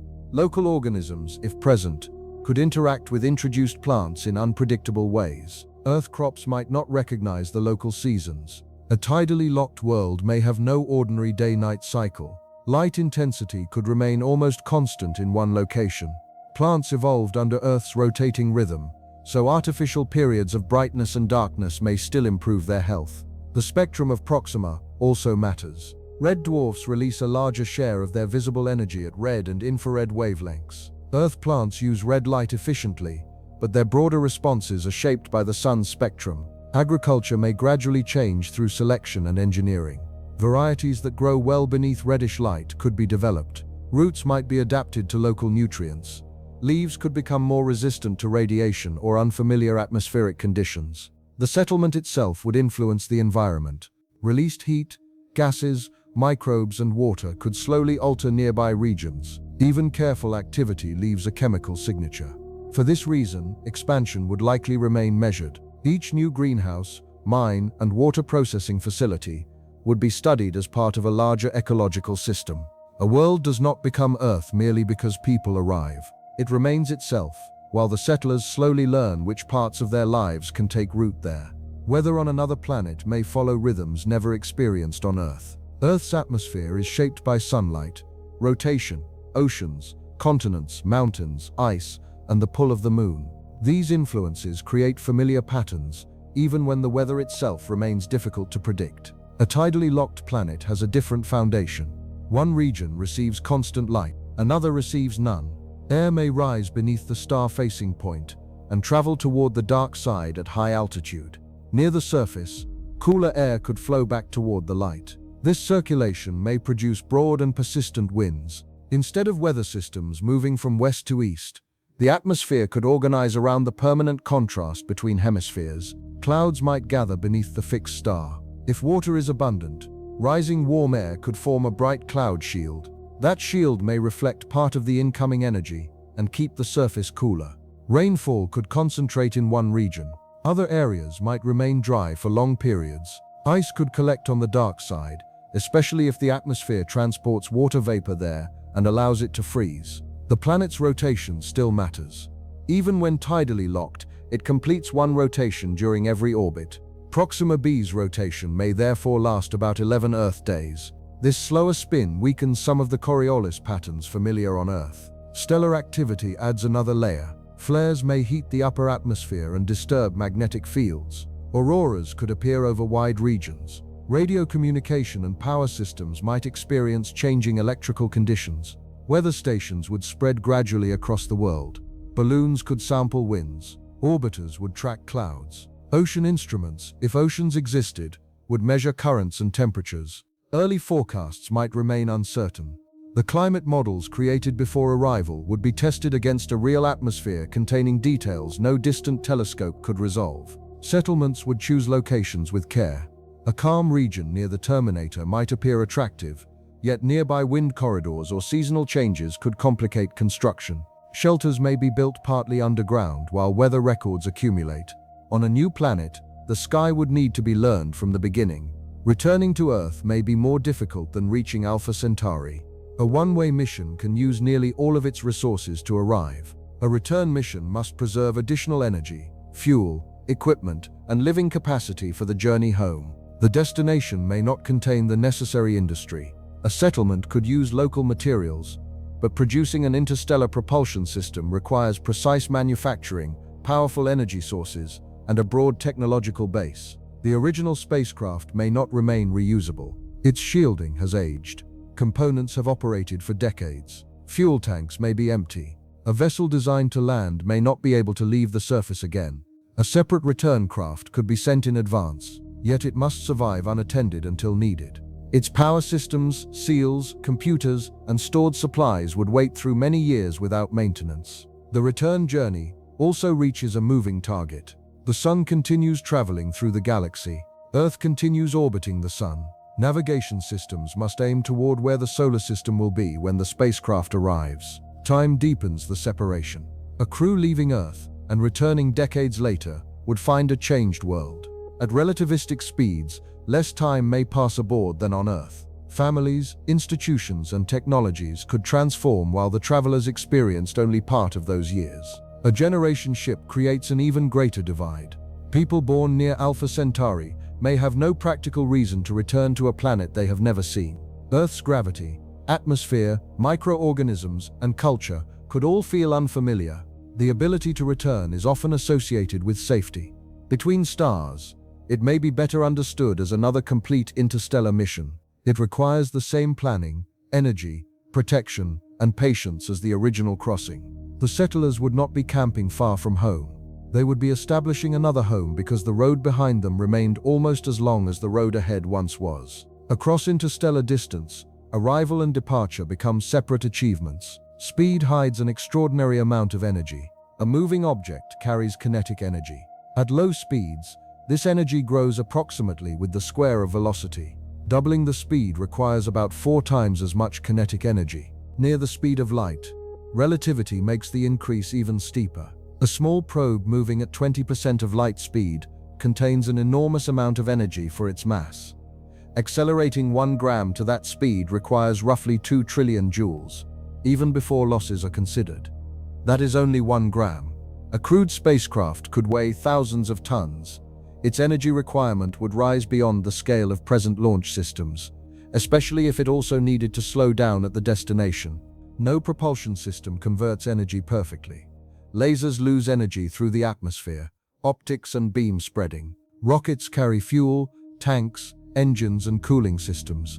Fusion reactions produce particles and heat that must be controlled. The infrastructure may be larger than the spacecraft. A laser sail mission could require an array of many powerful emitters, working together with extraordinary precision. A fusion vessel might need vast fuel processing and energy storage systems. The power could be collected slowly. Solar stations near the Sun might gather energy for years before a launch. Large batteries, flywheels, or other storage systems could release that energy during a short acceleration period. This changes the meaning of departure. An interstellar launch may not resemble a single rocket rising from Earth. It could be the final action of an enormous network extending through the inner solar system. Mining operations provide material. Orbital factories build the craft. Power stations collect energy. Telescopes refine the route. Communication arrays wait for the future signal. The spacecraft may be small compared with the civilization that sends it. Reaching the nearest star, therefore, depends not only on one invention, but on a mature system of energy, industry, astronomy, and cooperation. The journey begins long before anything starts moving. Its first miles are built slowly through decades of preparation around the Sun. The first journey may be made by a swarm rather than a single spacecraft.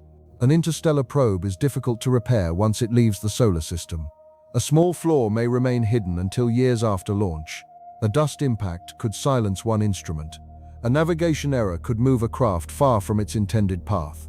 Sending only one probe places the entire mission inside one delicate machine. Sending many changes the problem.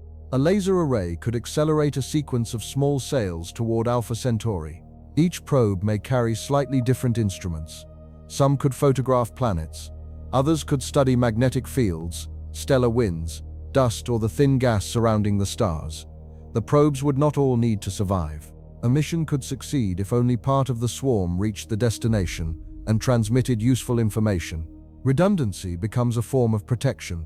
The craft may also cooperate. One probe could observe while another acts as a communication relay. Several weak signals could be combined. Their different paths might allow the system to view a planet from several angles. Launching them at different times provides further advantages. The first wave reveals problems with navigation and materials. Later waves receive improved designs.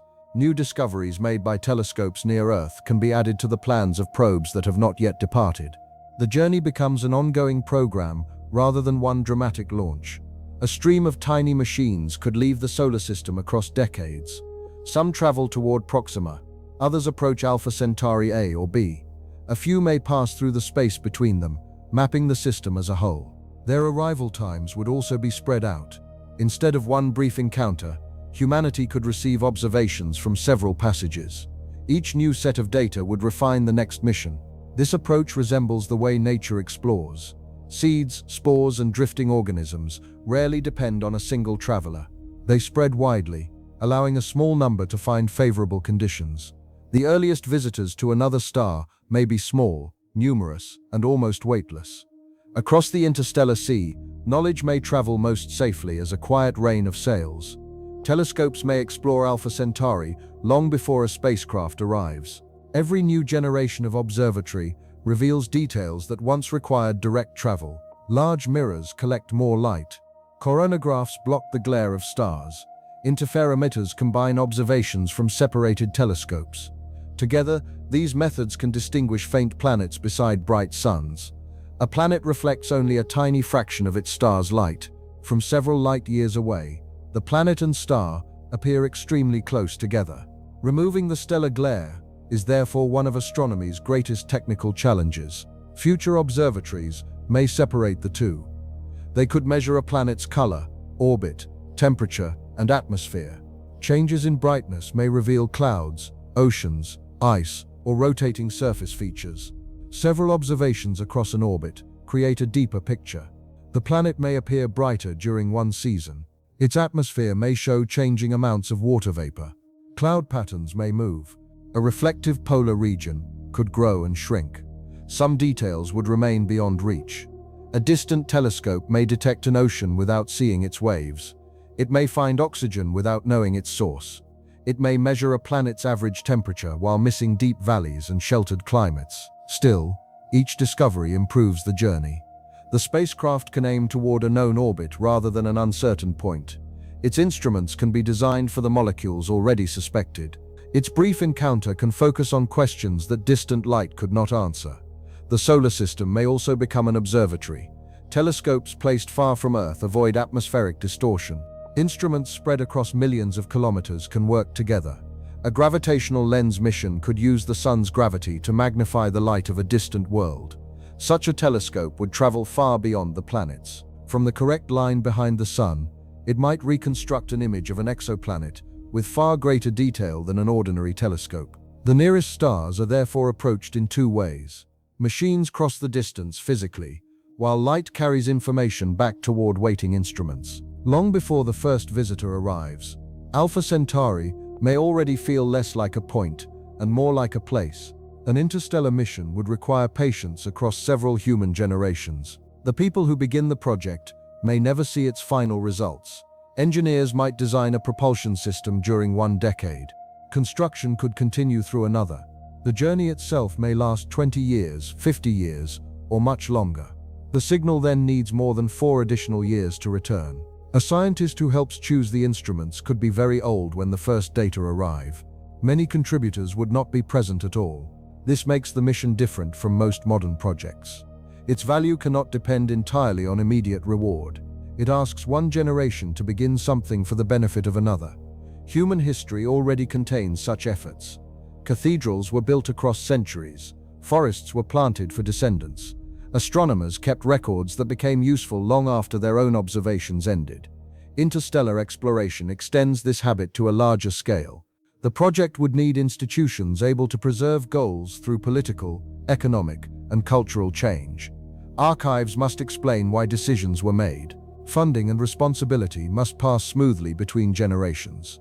The mission may also change while it continues. New discoveries could alter the target. Better propulsion might become available. A later probe could overtake an earlier, slower one. This possibility creates an unusual choice. Launching quickly allows exploration to begin. Waiting may produce a faster craft. Yet waiting forever means the journey never starts. A mature program could follow both paths. Early probes begin the crossing with available technology. Later missions improve upon them. The first travelers become pathfinders rather than final designs. The project becomes a conversation through time. One generation asks a question, another builds the instrument. A later generation receives the answer and decides what to explore next. The distance to Alpha Centauri is therefore crossed not only by spacecraft, it is crossed by continuity, memory, and the willingness to finish work begun by people no longer present. The nearest star may be reached first by a civilization capable of thinking beyond a single lifetime. A signal from the spacecraft would be faint, but the entire solar system could listen. Earth contains powerful radio telescopes and optical observatories, yet a future interstellar mission may require receiving stations spread much farther apart. The Moon offers one possibility. Its far side is naturally protected from much of Earth's radio noise. Instruments placed there could listen to extremely weak signals within a quiet environment. Other receivers might orbit the Sun. A network of telescopes could combine its collecting area. Precise clocks would allow distant stations to align incoming waves and reconstruct the original transmission. The spacecraft's location would be predicted carefully. Receivers would know when to listen and where to point. They could separate the signal from stars, dust, and natural radio emissions. Optical messages may arrive as individual photons. Detectors would record tiny flashes against the background sky. Error-correcting codes would reveal patterns even when many photons were missed. The data could be sent slowly and repeatedly. A single image might arrive in fragments over days. The first pieces reveal brightness and shape. Later pieces add detail. Scientists would watch the picture emerge one section at a time. Every bit would have traveled across more than 4 years of space. Nothing encountered along the way would carry it back. The message would simply continue at light speed, spreading and fading until a small portion reached the waiting instruments. The spacecraft might transmit for as long as its power allowed. Its signal could continue after it had passed beyond the target system. The planet and stars would slowly fall behind while the probe repeated its discoveries toward Earth. Eventually, the transmitter would become quiet. The final message might not be recognized as final when it arrived. Receivers would continue listening, uncertain whether another faint packet still followed. The mission would then remain as data, memory, and a small object moving onward through the galaxy. Its whisper would end, but the knowledge it carried would continue spreading through human minds. The journey changes the meaning of safety. Near Earth, safety often means remaining close to rescue, shelter, and familiar resources. Interstellar travel removes that closeness. There is no nearby port. There is no rapid return. Every system must continue functioning while separated from help by years of light. Yet absolute safety has never existed anywhere. Earth itself moves through space beneath a thin atmosphere. Civilizations depend on climates, ecosystems, technologies, and relationships that require constant care. An interstellar ship makes this dependence visible. Its atmosphere has pipes and gauges. Its water cycle passes through filters. Its food grows beneath lamps. Its walls reveal the narrow boundary between life and vacuum. The same processes exist on Earth in broader forms. Forests help regulate air. Oceans move heat. Soil recycles matter. The planet's magnetic field and atmosphere soften radiation from space. A generation ship is therefore not completely alien. It is a small and deliberate version of what every living world already does. It gathers energy, circulates material, repairs damage, and carries life forward. The greater challenge is scale. Earth's systems stretch across continents and oceans. A ship compresses them into rooms and machines. Errors have less space in which to fade. The journey may appear unsettling because it removes the illusion of independence. Every person depends on the hull, the garden, the crew, the stored knowledge, and the choices of earlier generations.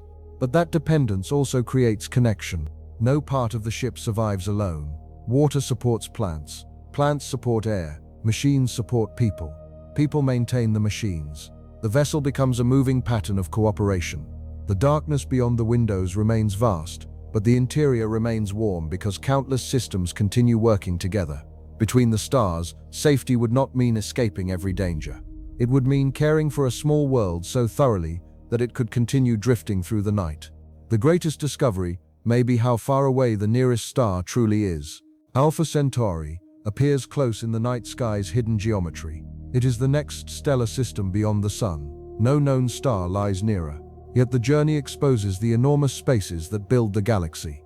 Light needs years. Present spacecraft need tens of thousands of years.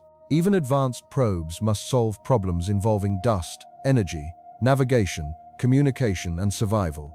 The distance does not make the destination less meaningful. It gives the journey its scale. The solar system begins to feel larger when its outer cloud requires thousands of years to cross at current speed. Earth feels more delicate when its atmosphere cannot be carried easily to another world. The Sun also changes. From Alpha Centauri, it would appear as a bright star within the constellation Cassiopeia. It would not dominate the sky. It would join the other distant lights. Earth would disappear beside it. No unaided eye could separate the planet from the Sun's glare. Every ocean, city, forest, voice, and memory would occupy one invisible point. This is perhaps the quietest transformation of the journey. The travelers do not only approach another star, they watch their entire home become a star behind them. Ahead, unfamiliar worlds gain detail. Behind, familiar worlds become light. Between the two lies a distance so large that every message becomes history and every arrival becomes a new beginning. The nearest star system is not frightening because the universe is hostile. It is daunting because the universe is spacious, patient, and indifferent to haste. It asks travelers to carry everything they need. It asks machines to endure. It asks communities to cooperate across lives and generations. And still, the destination remains there. 3 stars continue moving through their ancient paths. Possible planets circle in light that has traveled toward Earth for years. The distance does not close. Human understanding simply grows until the distance can finally be crossed. The road to Alpha Centauri is long enough to reveal the true size of the night, and perhaps that is what makes the journey so strange. The nearest star is close enough to imagine, but far enough to require almost everything humanity knows. Tonight, the journey has crossed the quiet boundary of the solar wind. It has drifted through thin clouds of atoms and dust. It has followed small sails, sleeping machines, rotating habitats, and generations carried beneath artificial skies. It has approached a red dwarf and an unseen world. It has imagined the first orbit, the first careful descent, and the first human shelter beneath another sun. The distance remains extraordinary. Yet every part of the journey begins with familiar things. Light pushes against a sail. Water shields a wall. Plants release oxygen. Stars guide a traveler through darkness. The universe does not make the road simple. It allows the road to be understood one quiet piece at a time. And now, there is no need to travel any farther tonight. Let Alpha Centauri remain as 3 soft lights beyond the edge of thought. Let the spacecraft continue without effort. Its instruments are resting. Its course is steady. The sun is still shining far behind, and the neighboring stars are waiting far ahead. Let your breathing become slower. Let the rooms around you grow quiet. The distance between the stars does not need to be crossed before morning. It has remained there for billions of years, and it will remain patient while you sleep. The ship carries everything it needs. Its walls are warm. Its garden is still. Its clocks are turning softly through the night. There are no decisions left to make. There is no course left to correct. For now, you have traveled far enough. And if you are still awake and would like to keep drifting, another quiet journey is waiting for you on screen. If these calm nights bring you a little peace, you are always welcome to return and wander gently through the cosmos again, one drifting mind at a time. Sleep well, and good night.